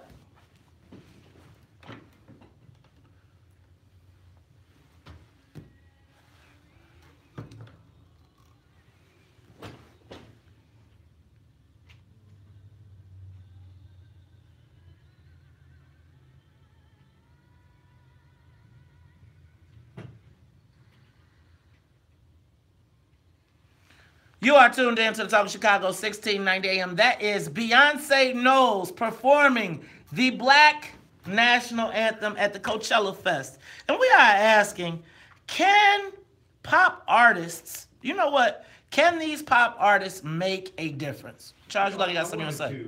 I got a text here from Carl West, who publishes TVT News, and he was saying to me that the turnout for millennials during the last primary was much higher than 2 or 3%. He says it could be as high as 17%, which is still way too low. Based on what? I don't know. I mean, he says that. I just wanted to put that in the conversation because I know I've been repeating that 3%, and I'm getting that from other people. He's saying it's much higher than that, but certainly not high enough. We gotta see it because the Board of Elections is telling us 2 to 3%. I respect to my man Carl West, but again, I don't know if it's 17%. I would appreciate if you could tell us where we got it. We got calls in right now. Wonderful. So y'all, I was thinking about this whole thing, and my question becomes, can these pop artists make a change? Do y'all see? Beyonce did this thing and she raised the awareness. They telling me that black kids are applying to go to HBCUs and joining the band. And then I got to thinking about Jay-Z and Diddy doing their new app to talk about black empowerment, to encourage people to support black businesses. Then I think about the social consciousness of LeBron James, right? And putting kids in college, participating, etc. And the question becomes, can we use these pop icons to inspire the wokeness, to inspire people to wake up? And I'm starting to think, I don't know if I want to be woke, because woke has got a little snobbery occur. It's like there's this woke snobbery that is starting to occur. And so I wonder, though, can we use these icons to move the conversation forward? Because I would suggest that you see more people paying attention to a Beyonce and a Jay-Z in our community than they do. I don't think you can point to any cultural icon that black young people listen to more than a Jay-Z or a Beyonce. No, the millennials probably don't listen They probably have their own heroes. Maybe Chance, the rapper. Maybe appealing more to the millennials. The Jay-Z more to people of a bit older generation. But I mean, I think that entertainers certainly play a role. I think they have access to people, and if they can use part of their access to be constructive, great. I mean, I think definitely. When you think about a person though, like a Jay-Z, you think about a person like Beyonce, even Diddy. Have they transcended being entertainers? I would say Jay-Z has, without a doubt. I would say that we'd like to call him, but he makes more money now selling alcohol and products and beer. He is chilling with Warren Buffett, right? Can these people that have gone from being entertainers, like you think about Rock Nation Sports, and Jay is like, his whole premise is to stop black athletes from being broke at the end of their careers. Is there something happening with our black pop icons? Is it something that just comes with age? Are they looking back saying, man, we're in a bad state of affairs and we got to do something, and I got to raise kids? Jay-Z is also exceptional. I mean, he's an exceptional guy. I mean, because he has transcended. I don't think the vast majority of them have not transcended from entertainment into business and social activism. You know, he's an exception. So that's why I named, that's why I said, like, people like a Jay-Z, a Beyonce, a LeBron James, these people, right? These people that have capitalized on their entertainment career and transferred it to business. And so I think any billionaire is an exception. Any millionaire is an exception to most people. Can we use that because I think their status as pop icons and gets a lot more attention and awareness than the guys that are saying we woke. And do we run those people away, or do we use them as tools in the toolbox to keep pushing our agenda forward? You know, it's kind of my question. Because I fundamentally think that what is happening is you're seeing people, you've seen Jay-Z, Diddy grow up, and maybe they're looking back saying, man, I didn't put a lot back in. Maybe I didn't, and maybe I need to do more. Maybe it's the fact that they got kids. It's not the first time that's happened, though. I mean, look at Bill Cosby, entertainer and actor, made a lot of money, and he put himself out there as a social activist. And you look at him today, but I mean, I don't think it's not the first time that. I don't think it is the first. Harry Belafonte, you know. But I would say, with a Harry, see, I guess, like, I don't know if Bill Cosby or Harry Belafonte have the cultural influence, or ever had the cultural influence that a Jay-Z or a Beyonce had, not just for black people, right? But across the whole thing. I mean, I feel you. I got the whole. Bill Cosby back in terms of where he was in the 60s and 70s and part of the 80s, certainly he was. I mean, culturally for black people. I mean, where he is now, I mean, of course, we look at it in a different light. But, yeah, back in those days, I mean, he did I Spy on television, and did any number of other things up into the Cosby Show. Well, you know what? It's a conversation that we'll have, but I'm going to tell you what, I got a call from Scarface yesterday, right? Face Mob hit me up. He say, Maze, you still doing that? What's in it for the black people? Guess what? I'm going to the the National Administrators Conference, because guess what? All these government people, we taking the government over too. And I'm like, Face Mob, you going? He was like, look, man, we got responsibility to our kids. I'm telling you, these people growing up, they got kids. They got to go out in these streets. We'll talk about it all when we come back. It's the Talk of Chicago. Where is it safe to be a black man in America? I would tell you, not even Starbucks. We'll be back. Ooh.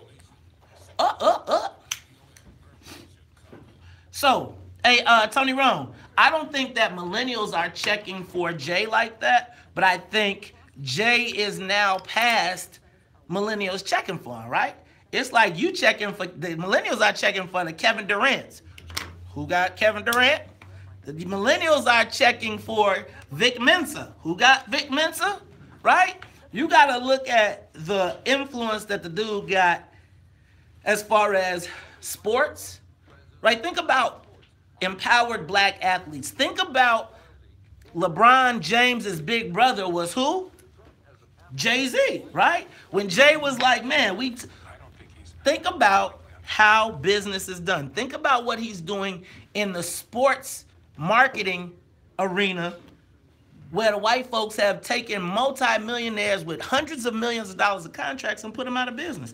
Jay-Z said the big thing that he is now for athletes is a money management agency much more than an agent.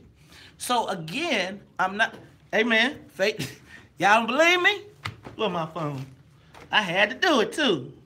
That's right, the Face Mob called, because look, we spent a whole bunch of time on the Tom Joyner cruise 2 years ago talking about black empowerment, what's in it for the black people. And so, as he's looked to get more actively involved,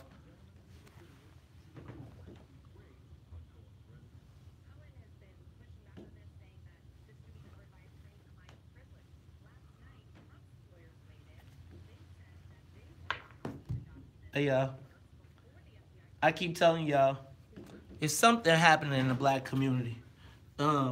We can ignore it if we want to, or we can take advantage of the opportunities. Most people would tell us we should ignore it. It can't happen. I would say we take advantage of all the opportunities. We use everybody, whether they know they're being used or not, to move our cause forward. And if J or B want to get in, or T.I. or Tiny or whoever else, they want to wake up, I'm welcoming everybody to be woke. And whether it's been done before, what did we learn? Did we get any learnings from it? Did we get learnings? No. I love that phrase. I'm saying, did we get any key learnings from it? So what was the difference between what happened in the past and now? I would tell you. All right, guys. I would tell you. So Dunkin' Donuts for I life. would tell you that Jay-Z has more cultural influence than Bill Cosby or Harry Belafonte ever did. One time Jay-Z can mention you done. Still. And didn't he take title and make billionaires? Don't be trying to sneak and not show the screen.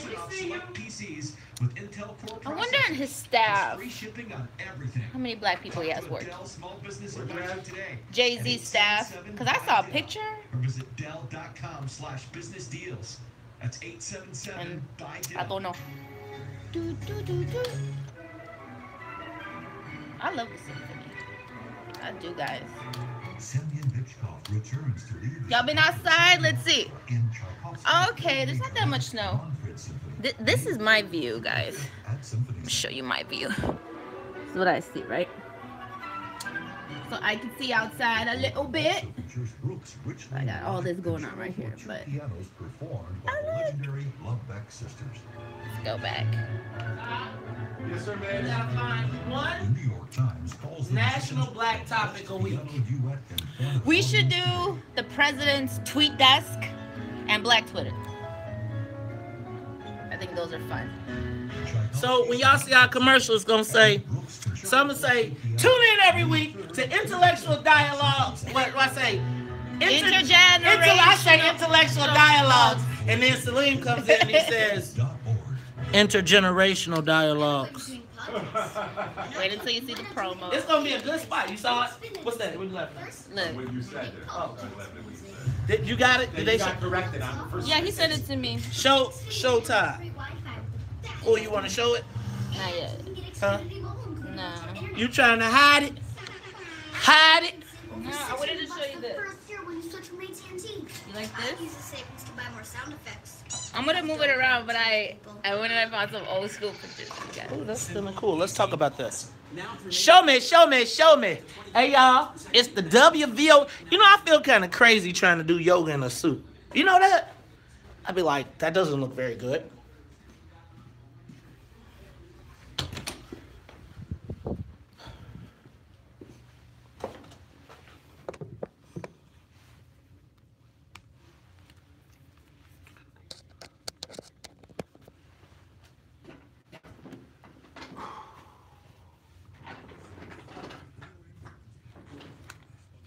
Take a moment, share with individuals. All right.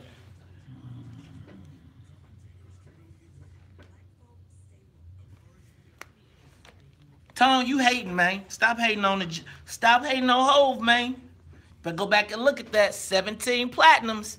Hey, Joe, can't front on the greatest. The GOAT. Sorry.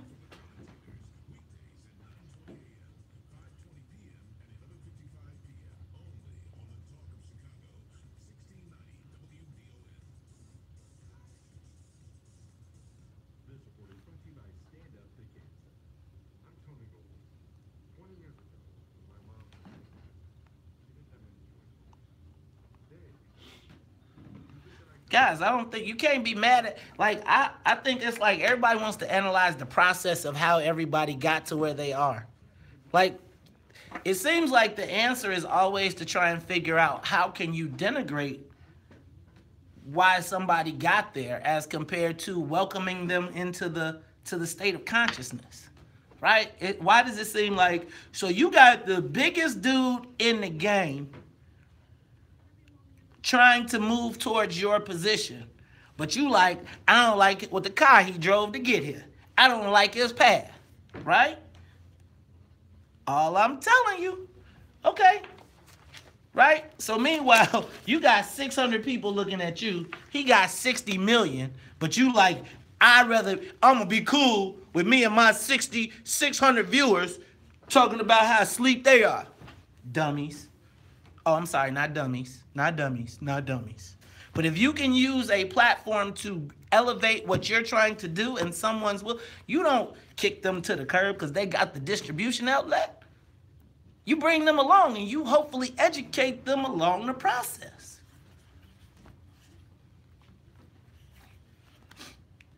Hey, Mark, let me tell you, as it relates to Dunn, the only thing I got to talk about is Tidal and the fact that when he sold Tidal, half a title to Sprint, he made some more black millionaires, which is way more than anybody else is. So I can leave it at that. But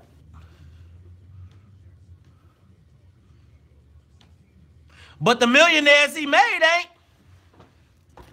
Booty do the yoga.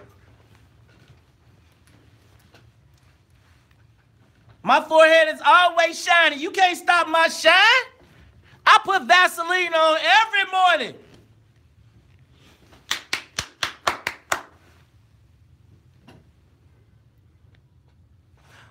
Now I'm not preaching to the choir. You should see the Facebook Live.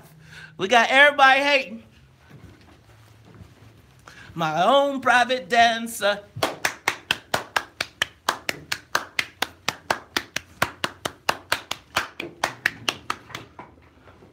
I ain't coming for you, Nicole. I'm just playing, girl. You better be cool.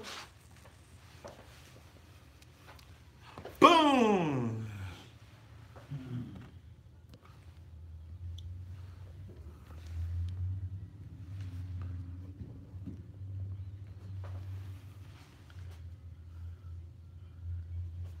Flex. There goes Sonia's yoga.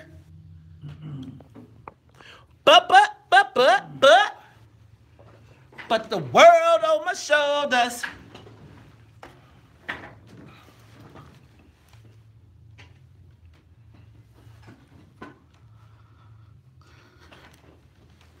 You are tuned in to the Talk of Chicago 1690 AM. I'm your host, Maze Jackson. Got my main man, Charles Thomas, in the building. But y'all know how we do every day at 8 o'clock. Got to get my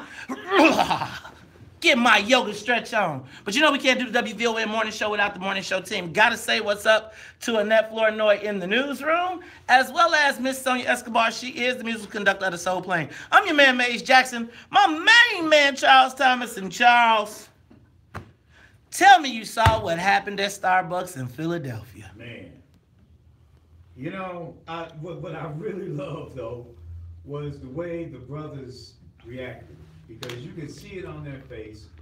They were saying, this is some straight up, what do you call it, bullshit? Bullshiggity. They were cool, and and America saw it, and they know now, well, some of them, I guess a few more of them, know now what really goes down. But I was really proud of the way my brothers reacted to the whole piece.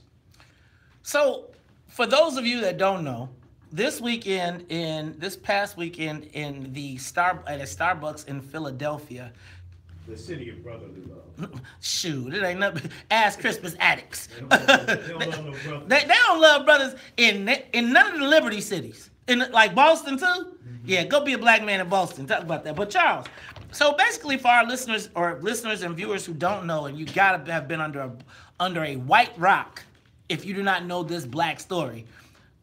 Two black young men were waiting in a Starbucks for a meeting for a friend to come for a meeting where they were told that since they did not buy something, they had to leave. And they used the restroom apparently. Or tried to. They tried to. They didn't get. I don't know if they remember. They said you can't use it. They were trespassing. Right.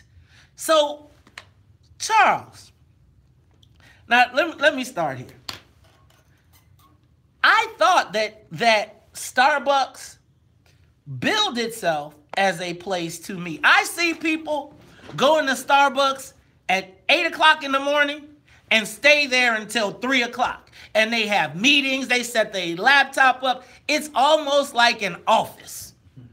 I see people having conversations. Man, I see white folks in there all the time. They ain't ordering nothing. Or they drink their cup of coffee. And you know it ain't no free refills at Starbucks.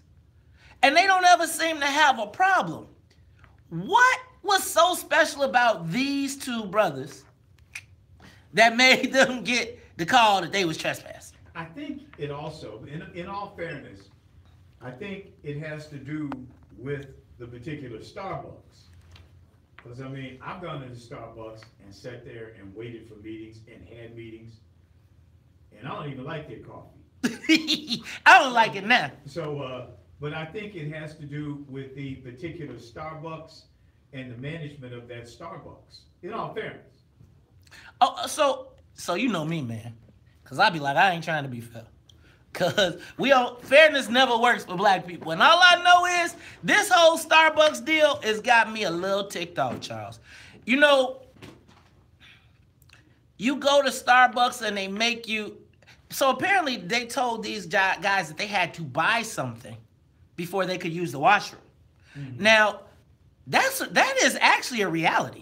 In a lot of places in Chicago, have you ever had to go to the bathroom and be like, "Ooh, I gotta go to the bathroom," and then you go in and they be looking at you, and it's a lock on the door, right. And they be looking at you like, and you be doing the dance like, "Look, you might not do the dance. I do the dance." I be like, "Look, I gotta go," and they be like, "What you gonna buy?" I'm like, "Can I pay for it when I come back?" No, sir. And they go real slow until you buy something.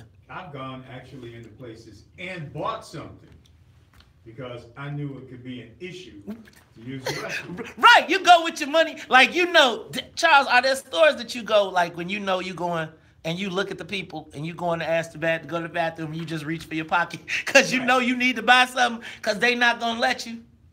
I've done that. So, Charles, it got me to thinking, though. Because I see white folks, they be like, "Let's meet at Starbucks." Now, you know the one, State and Lake.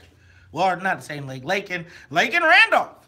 And I be seeing white folks sitting up in there, they ain't even looked at a cup of coffee. And don't nobody ever tell them they got to go.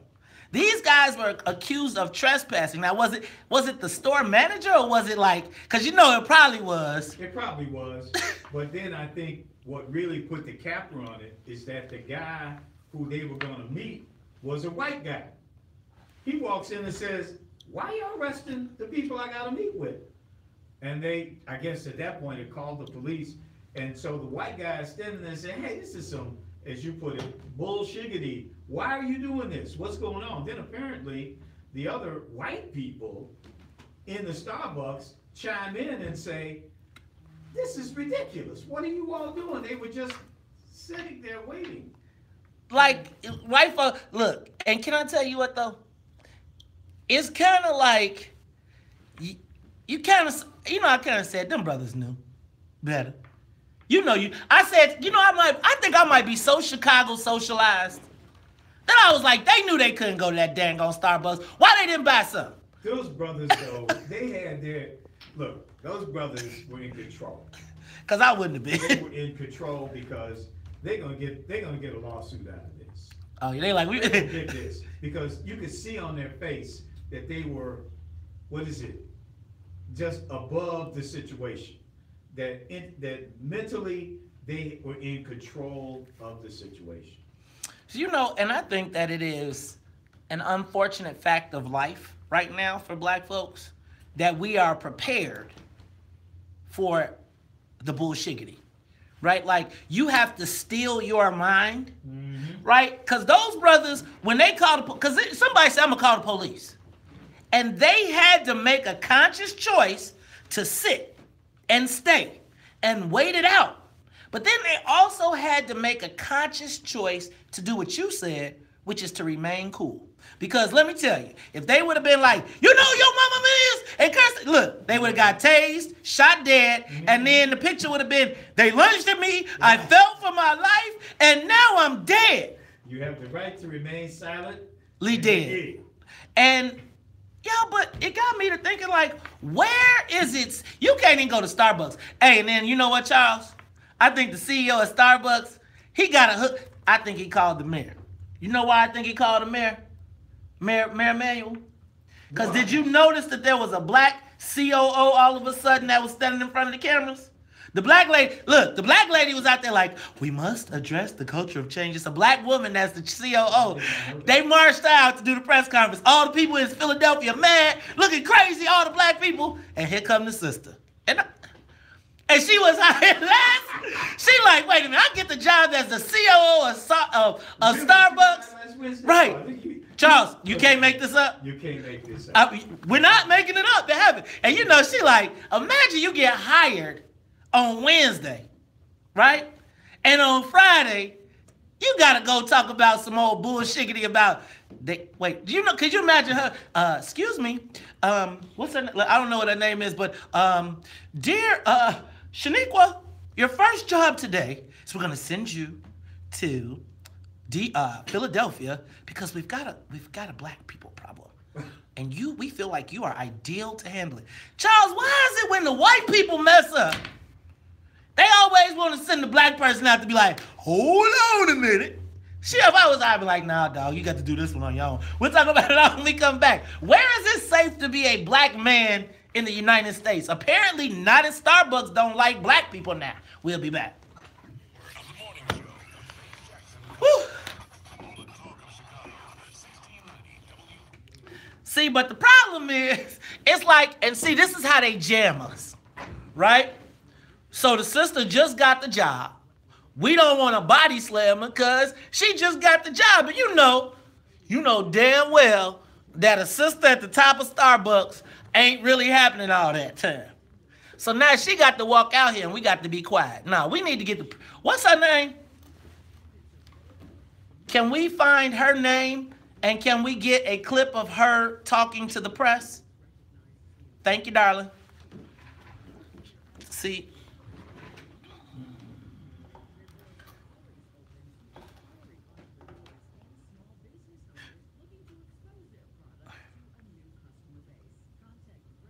Oh, Wilson, we got to hit that one too.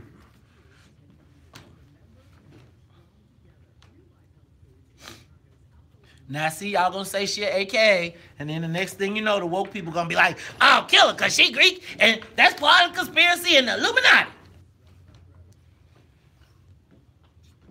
See, Reese, I will have her back because you...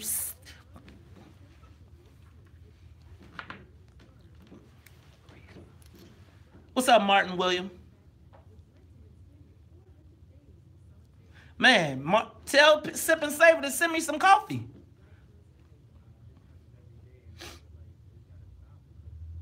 Thank you, Janice. In case you haven't noticed, I'm preparing for my late night talk show. Just in case you didn't know. No, God told me I'm gonna get a late night talk show.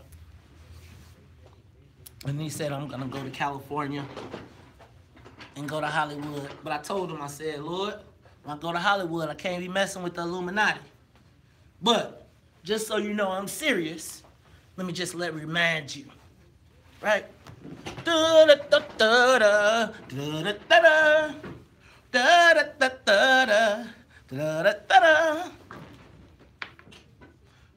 M Jizzle, what's up, MG? I ain't seen you in forever, boy. You tripping? Dang, Janice, why I gotta be crazy? Your brother can't believe. See, you got to listen. Joe Osteen said you got to claim it. You got to live in the season of believing. I'm through telling people what ain't gonna happen. Guess what? Because every day I get a new blessing.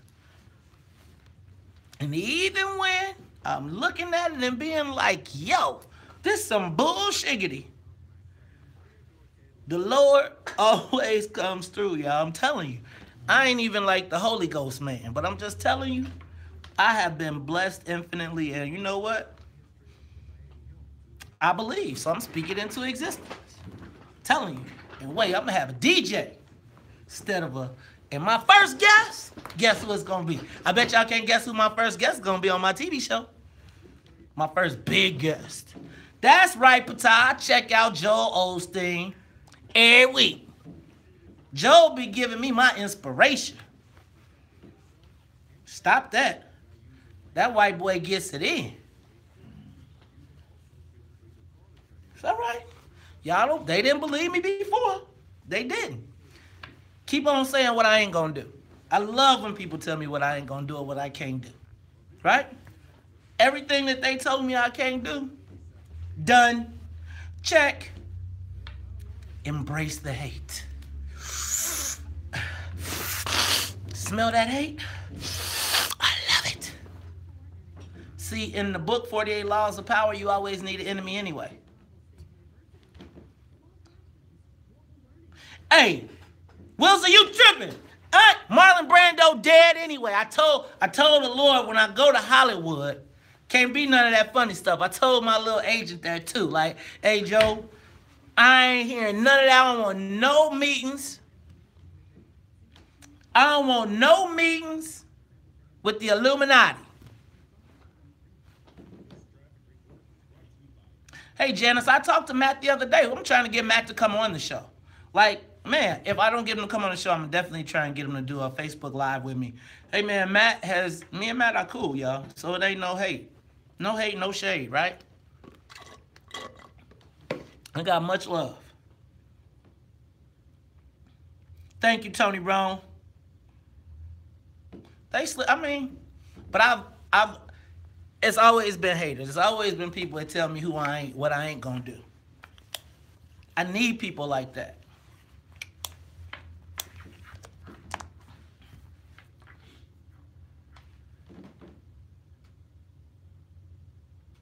They take care of the visitors. You know what? The next time I go to Houston, I'm gonna go. I tried to go last time, but my mother-in-law was hating. She was like, she left out yesterday. I was watching Joel Osteen, and she was like, you like that Joel Osteen? Oh, yes. She left.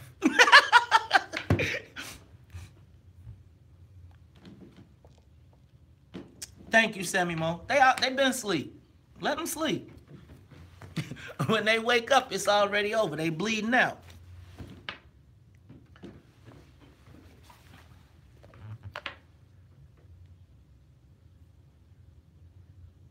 Never let anyone else decide your fate.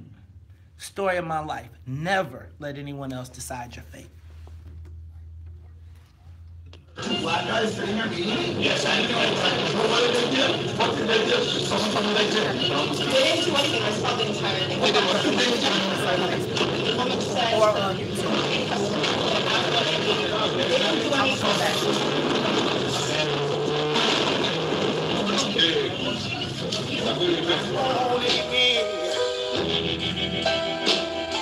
About 1 till 3. I'm sitting here talking. You are tuned in to Top Chicago 1690 AM. I'm your host, Maze Jackson. Got my main man, Charles Thomas, in the building. And Charles, that was the conversation that ensued as the brothers just sitting there waiting for a meeting. get kicked out, unceremoniously kicked out, but not kicked out. The police called on him. Now, Charles, I got Sonya back there looking for the police chief's response. Did you hear that? No, I haven't. But you know, one thing that, I just reminded that Chicago had its own Starbuckian moment. Remember last September? Yeah, with the racist guy in there calling people slaves and such. He got some coffee spilled on him. A white guy. And he got an ass whooping too. Did he? That's the Chicago style. That's Chicago style. I love me some Chicago. Right. Because we will whoop your natural behind. On site. On site. On site. Right. But, you also can we also have the Chicago police here. Who will shoot your on site. On site. But anyway, remember that we do have a Starbucks history here in Chicago. Man, I'm going to tell you what, Charles. Starbucks got an issue.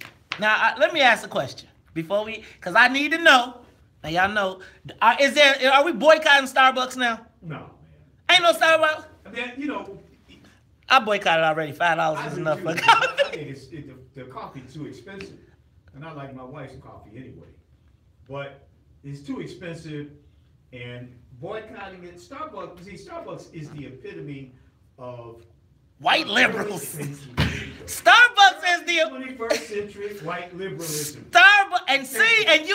So when y'all be running around here talking about these progressives, right? And y'all be talking about Seattle and the Starbucks culture, they save and look, and Comey gonna come in, and all these Starbucks. Guess what? At Starbucks, and you know what? Can I tell y'all what? I'm gonna tell you that black folks, it's a special kind of Starbucks black person. It's a special kind of Y'all know who I'm talking about too. I'm not saying that it's all the Starbucks people, but it's those special Starbucks black people. They'll be like, I only drink Starbucks. Get me an iced tea latte. Right. Trying to get them a cup of that. They got that language. I want a latte with no skim and right. I don't know all that. And then I'm gonna say, can I tell y'all what? And after you get your cup of coffee, you know who you are? Still OJ. Because them white folks still be like, man, could you serve these Negroes this coffee and get them out of my seat? What are you doing here? Are you finished with your coffee? Are you finished? And do you ever notice they be trying to wipe up your table the most? You done? Dang, dog. Okay, let's go to the phone lines. It's the Talk of Chicago. Hey, Ray, you're on the Talk of Chicago. Good morning, brother. Good morning. I got a couple points. One point is that Charles, you kind of gave them a soft pass when you first spoke and said that maybe they know. They know. They've always known. Oh, they know. Yeah, they know. So don't try to get what did I pass. say? No. Charles, you be trying to be fair. No, you was being fair. You trying to be PC like you still on Channel 7. What did I say? What did I say? What did I say, man? You said, maybe they know, or now they trying to figure it out, but they know. They've always known. You just was being fair. You said in all fairness. And black folks, look, I'm going to tell y'all, I say I'm tired of being fair. We always trying to be, black folks be the first one fair. They hitting us over the head with a stick, and we be like, you know what? That's not right. It's not all of them. Let's go to Tony. You on the Talk of Chicago. Yeah, thanks for taking my call this morning. This opens up another issue, and that is, even with the gas stations around the city of Chicago, they always had an out-of-order sign, and they pick and choose they want to use those toilet stools and everything.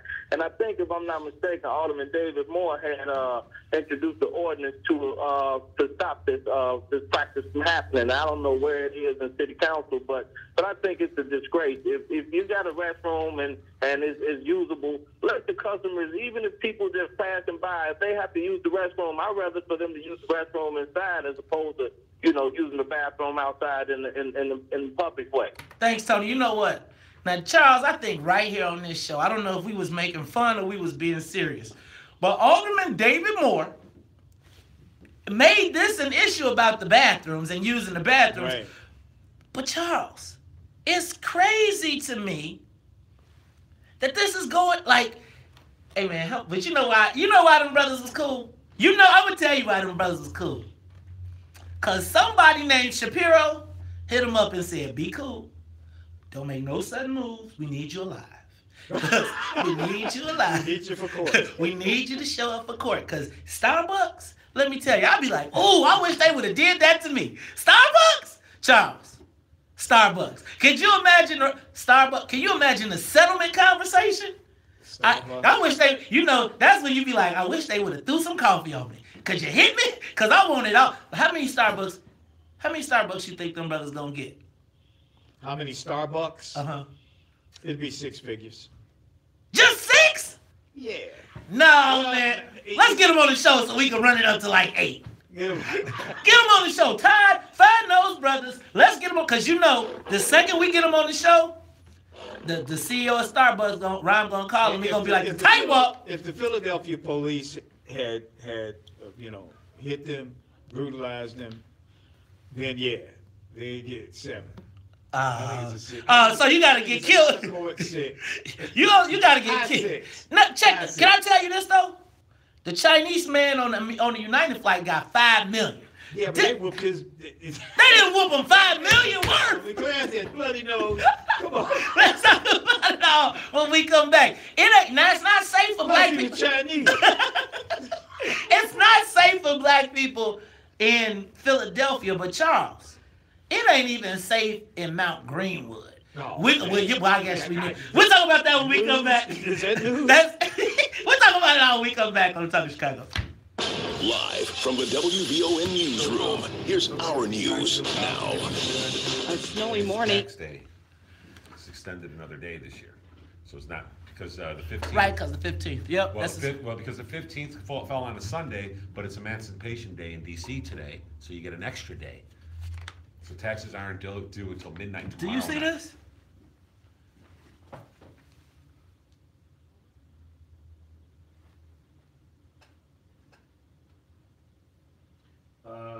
Billie Holiday sings Strange Fruit.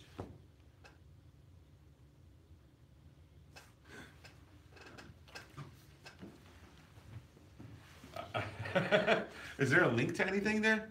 You probably got to go to her. Oh, well. Yeah. I'm going to send it to Mel. Yeah. You're like, I don't want no parts. Yeah. Yeah. So, hey, Charles, a couple of stories that I'm trying to keep on top of, just not like that far away. Is Bill Cosby is continuing. Also, tax day has been extended an extra day. Tax day. I can hear you, Mom. Tax day is normally the 15th of April deadline because it fell on a Sunday. Well, today's Emancipation Day in D.C., so tomorrow is actually the deadline to file taxes. They celebrate Emancipation Day? In D.C., yeah, it's a holiday. Damn, we see. It used to be the Chocolate City. They're going to get rid of that soon. Yeah. Just go white chocolate. Yeah, white chocolate city. Oh, no.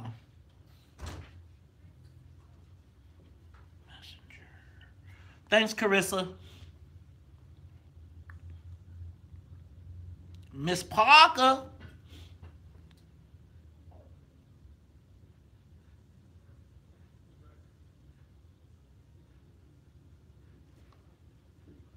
Also need to keep an eye on Blago's Supreme Court. Oh, shit, yes.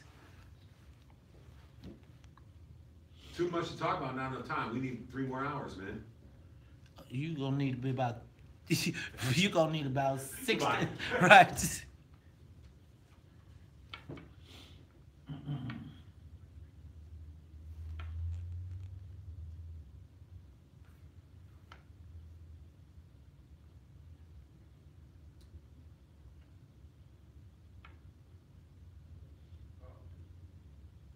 And as I say that, I look up on the TV.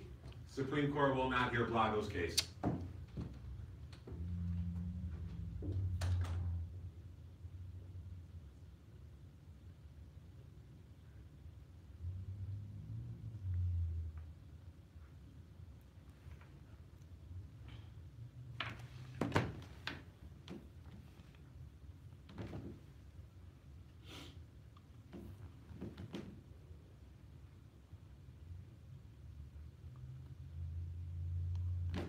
Man, they don't take care of the stuff. Once black folks get it, dang it.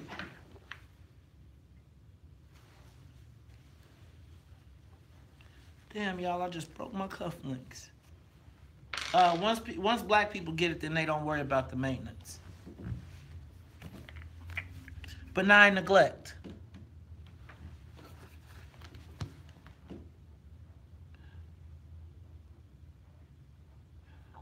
Sip and Savor. Man, could we get Sip and Savor to make some iced coffee and stand by $2.94 on the way? I mean, he was.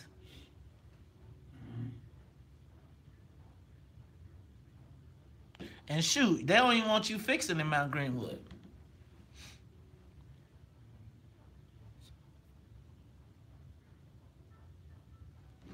Peace out, Tony Rome, Janice, Sharon, Kang, Mufasa Red.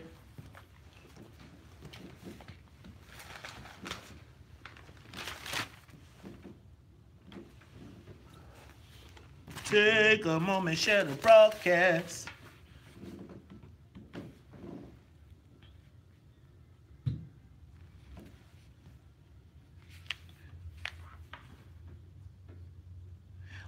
We were looking at a post on Facebook that we cannot share.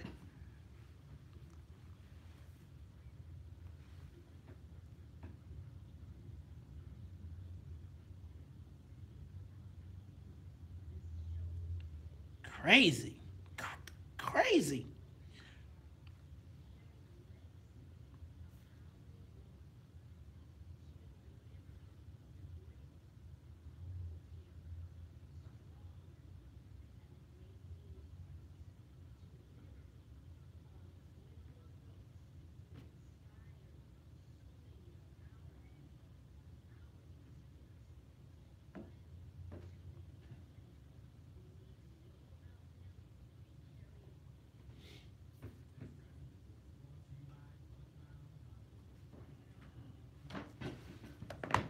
Take a moment, share the broadcast. Share, share, share, share, share, share, share.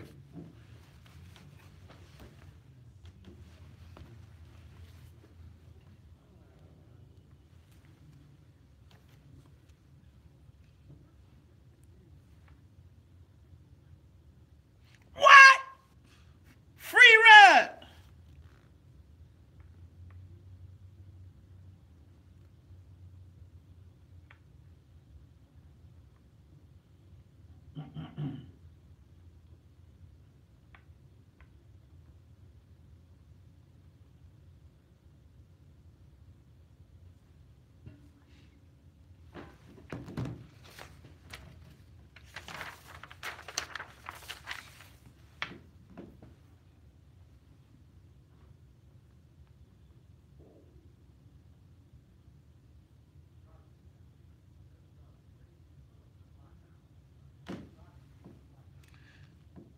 Crazy, crazy, crazy.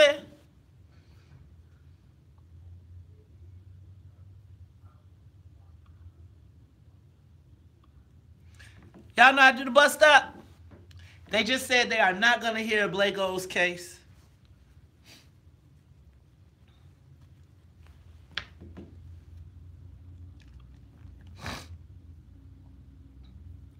Denise, Pata, Mark Kelly, Leah Charrier.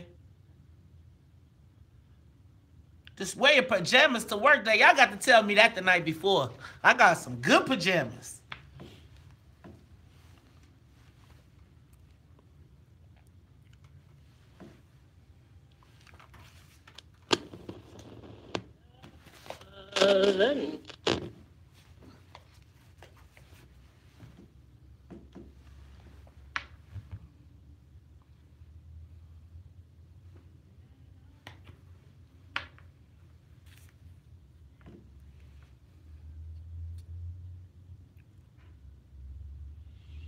I got the feet in kind.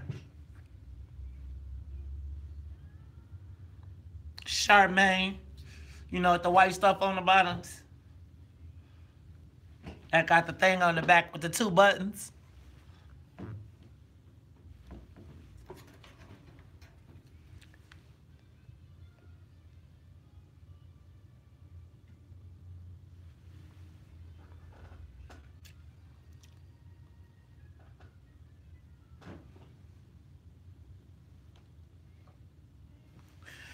You are tuned in to the Talk Chicago 1690 AM. I'm your host, Maze Jackson, but every day at 8:30, Charles's Choice. Charles, take it away. Billie Holiday in 1939, despite her chemical dependencies, she's woke, singing Strange Fruit, which kind of shocked the nation at the time, that she would sing a song about the lynching in the South at the time. Strange Fruit. Yeah. Charles, I'm going to tell you, Lady Sings the Blues is a haunting movie to me.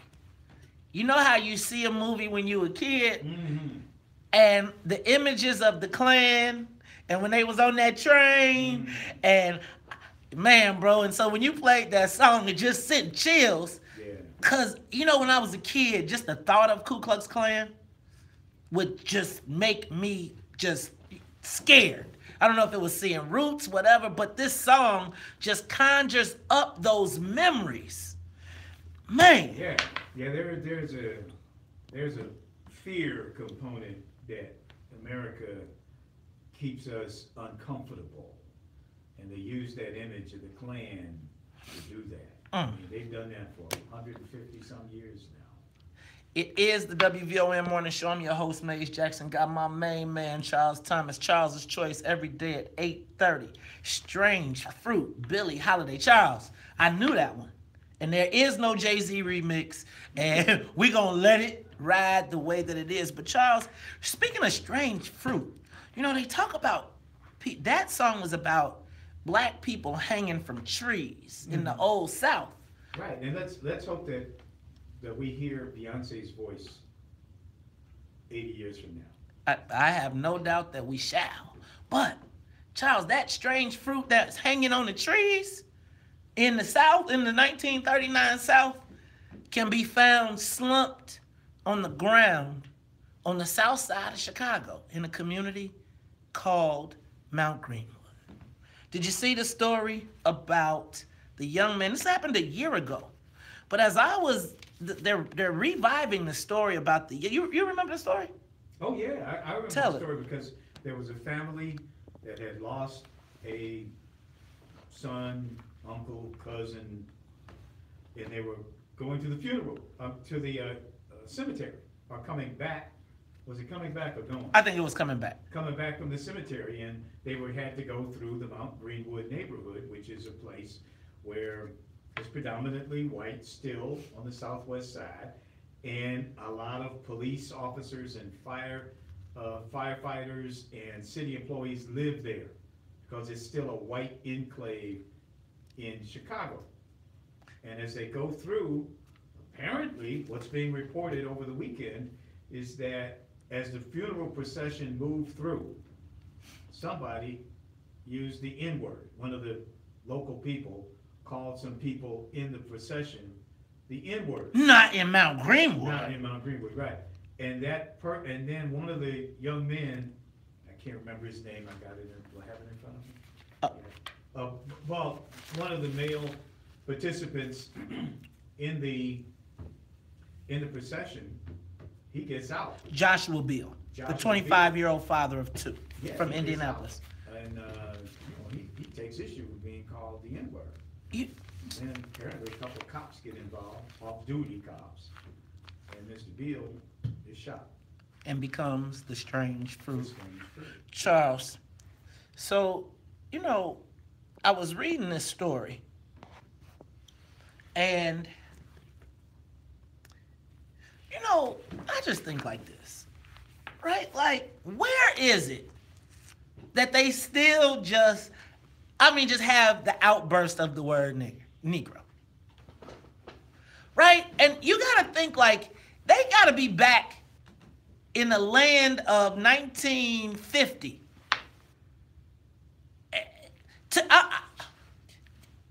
I mean, yeah, they are. I mean, but those are a lot of people are. But Charles, think about this. Those, and that is by far the enclave for police and firefighters. It's actually the safest community in the city of Chicago. Because of all the cops. Because all the cops and firefighters that live there. And apparently, Charles, you know how white people be talking slick, or not even just white people, but somebody talks slick in the car, and then they get a stoplight. And then he ran up on the stoplight after he got through talking slick out his mouth. The brother was like, who you calling the, And then you know what he did? what I think most white cops do when they shooting black folks? Not most. A significant amount. He got scared. Right? Oh, you want to come in and then you want to stop this stoplight and I'm going to get out the car? Now what you want to do, white boy? And you know what he did? He upped that strap. Yeah, I don't know that Joshua Beal, had a full, situational awareness. I don't think so either. He's from Indianapolis, right? That's the key. Yeah, he did not know Mount Greenwood, or who was living there, or what he was up against. That's like he was thoroughly outnumbered. All right. Well, they probably applauded him getting shot. I ain't gonna say, they like, we don't want these Negroes in this neighborhood. Now remember after that, Jedediah and all them tried to go over there and hold a march, and remember the streets was packed, and they was like, you know what it made me think of as I'm thinking about this? Remember Dr. King when he was marching through, now I'm not giving Jedediah Dr. King status, but I am suggesting that you remember when he was marching through Marquette Park, and them folks was out there, and they was, go home. Think about this, bro. Those same people that did that are the same people that are responsible for policing our neighborhoods. Wonder why you... Now check this out. So allegedly the white cop calls him. And then did you hear like the newspaper reports when the white people was talking about it? Yeah, there were a lot of coloreds around here. They're not very... I'm like, yeah, wait. Now, I use colors all the time to be funny. Mm-hmm. But these white folks was dead serious.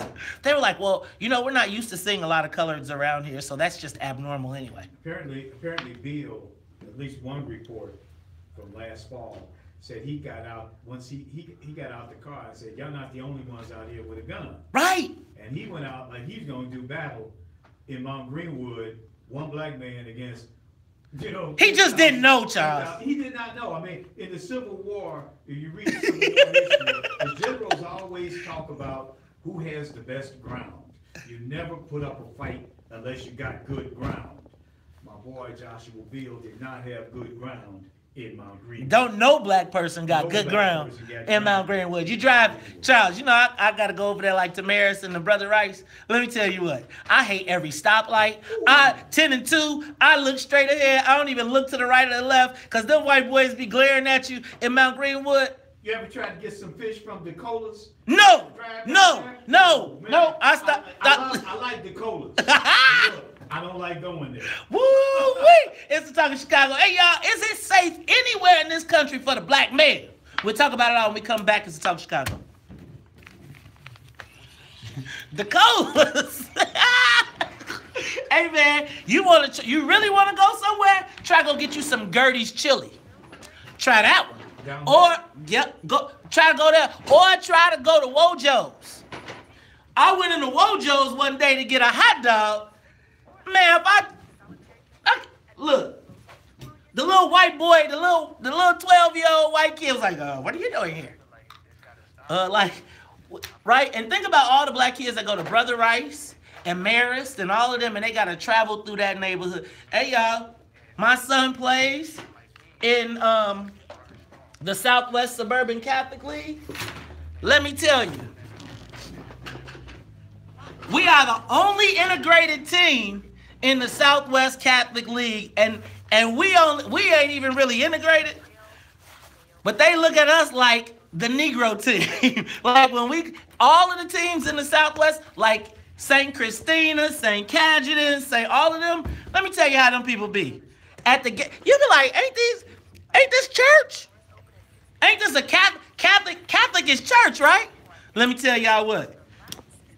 One day, me and Carrie went to the wrong game. She had the wrong address, went to the wrong game. Let me tell you, them white boys was like, I think you all have the wrong place. Not like, welcome to our church. They was like, y'all sure y'all supposed to be here? And it's like, really? I was like, yeah, we'll play. Like when we play basketball games, it is like Glory Road. When we play basketball games and we got a majority white team, you should hear the comments in the stands. I'll be like, these are kids. And so you know what? I'll go extra hard and irritate everybody and be super loud. And when we dominate them, I make sure they know it, because I'm telling you, they be like, they're corrupting the league. I remember one time we were at a game or at a jamboree, and they was like, we don't play Publix. And they threw all the little black kids up out. They didn't throw them out, but they was like, we don't play Publix. Yo, it's real in the field.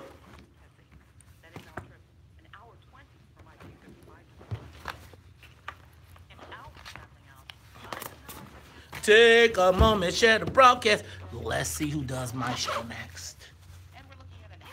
It's like, I'll be like, y'all gotta get y'all some original content.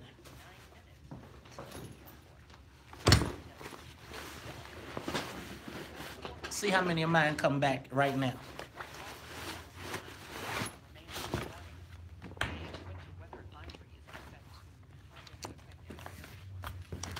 Be like, you wanna sit there so you get.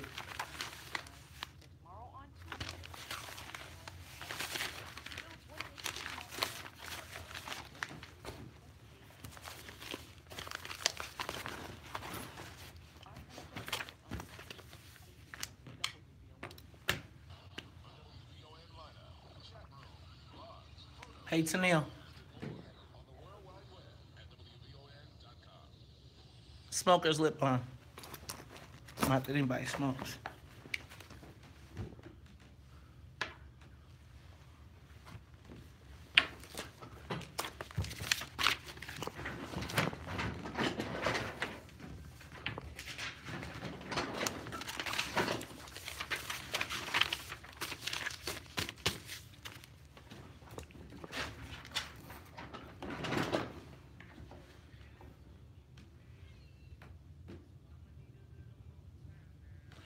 You are tuned into the Talk Chicago 1690 AM. I'm your host, Maze Jackson. Got my main man, Charles Thomas. Charles, we're talking about where is it safe for a black man in the country, in the United States. You know it ain't safe in Philly. I guess I was talking about it, but we all know it ain't safe in Mount Greenwood. Let's go to the phone lines. Lisa, you're on the Talk Chicago. Hey, Lisa. Good morning.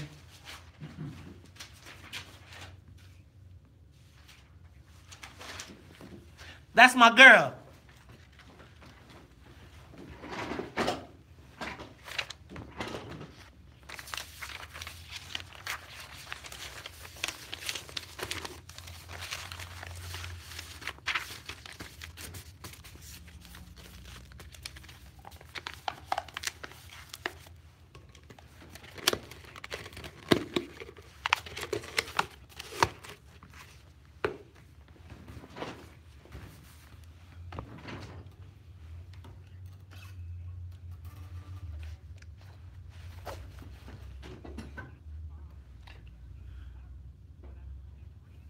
Ooh.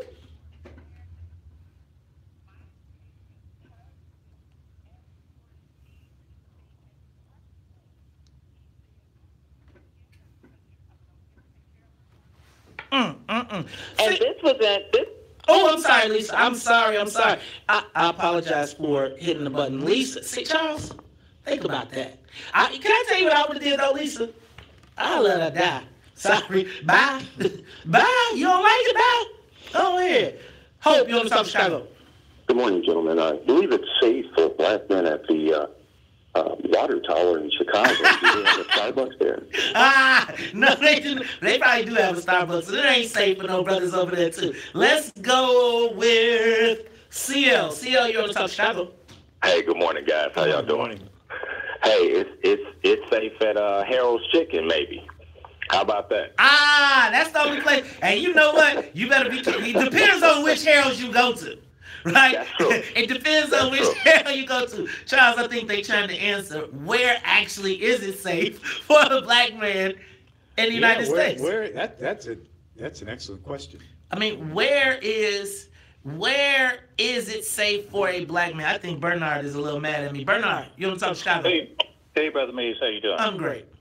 You know what? With all of the things that are happening now, so I'm really disturbed when you laugh at those situations. it's very troubling. Brother, so let me tell you this, right? Sometimes I have to laugh to prevent from crying. And so when we try to talk about these conversations, at least from my perspective, I try to add some brevity or some levity to the conversation, but it's clearly serious topics. I know that my style may be a little different for some people, but I laugh to prevent from crying. Let's go. You know what, Charles? We running out of time. Hey, Charles, did you hear? Annette just reported they're not going to see, Blagojevich is going to stay for the whole 14. Yeah, I just saw a tweet about that. Yeah, really? He's going to have to do the whole thing? No. But, you know, he has one more Trump. Man, please, can we petition Donald Trump? Hey, y'all, I'm telling y'all, tweet Donald Trump. I bet you, he just let out Scooter Libby. He gave Scooter Libby a pardon. Oh, wait. 14 years. Come on. Charles, then you know that tax day got extended today because it fell on, it was Emancipation Day in D.C. I didn't even know it was Emancipation Day. I didn't know they had that holiday locally. You know what? Emancipation Day. We need Emancipation Day in Illinois because we still ain't free. Well, where you going to celebrate? We going to celebrate. You're not free. Dang. It's like, you know what? What day is, we need to celebrate Juneteenth in Chicago and tell everybody, we's free now. Y'all can come off the plantation. Good Lord. Charles, and then Wednesday, my brother, Wednesday, the Black Heritage Film Series, they are going to do the Khalif Browder story. We are going to be doing the Khalif Browder story. And guess what? Davida told me, on time, we going to knock it out the park. We going to have a discussion post-show too, man. Yeah, I know, man. Post-show, and I got to get up at 4 o'clock. Hey, man, Khalif Browder, I'm telling you, though, Charles, you watch that Khalif Browder story, and it is just riveting. I want to encourage all the WVON listeners, if you did not see it, you got to come on down. And my man, Uncle Charles, and myself will be doing, we will be hosting that screening. So make sure you get there, 47th and King Drive.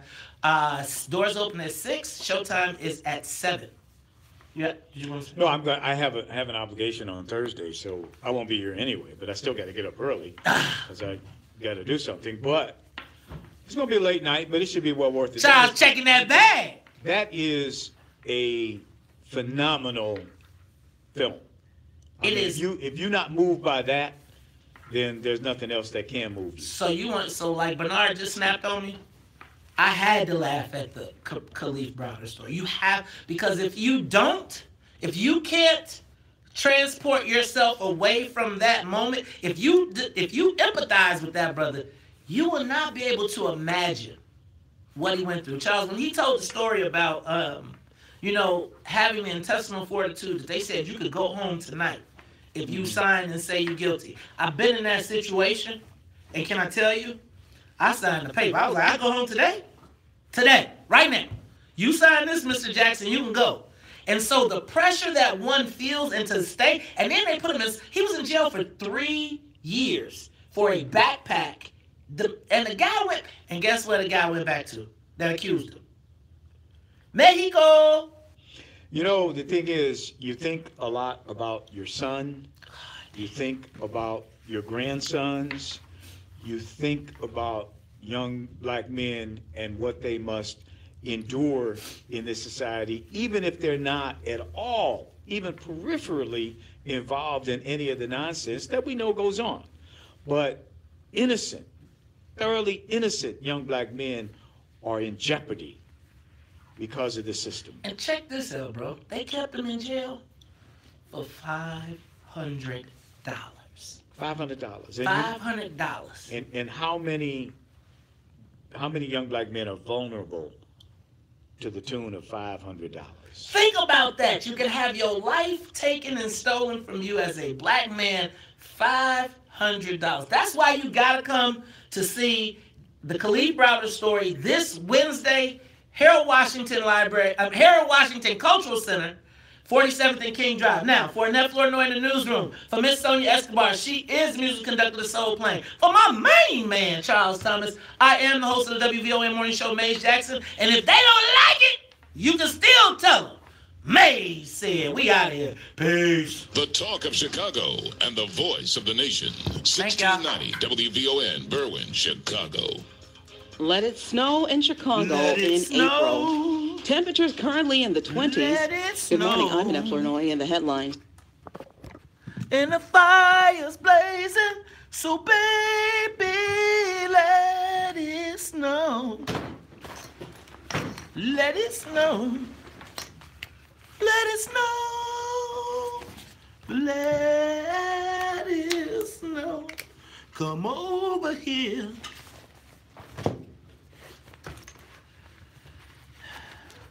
Let me trim. All right, y'all. Peace out, YouTube. And help me trim the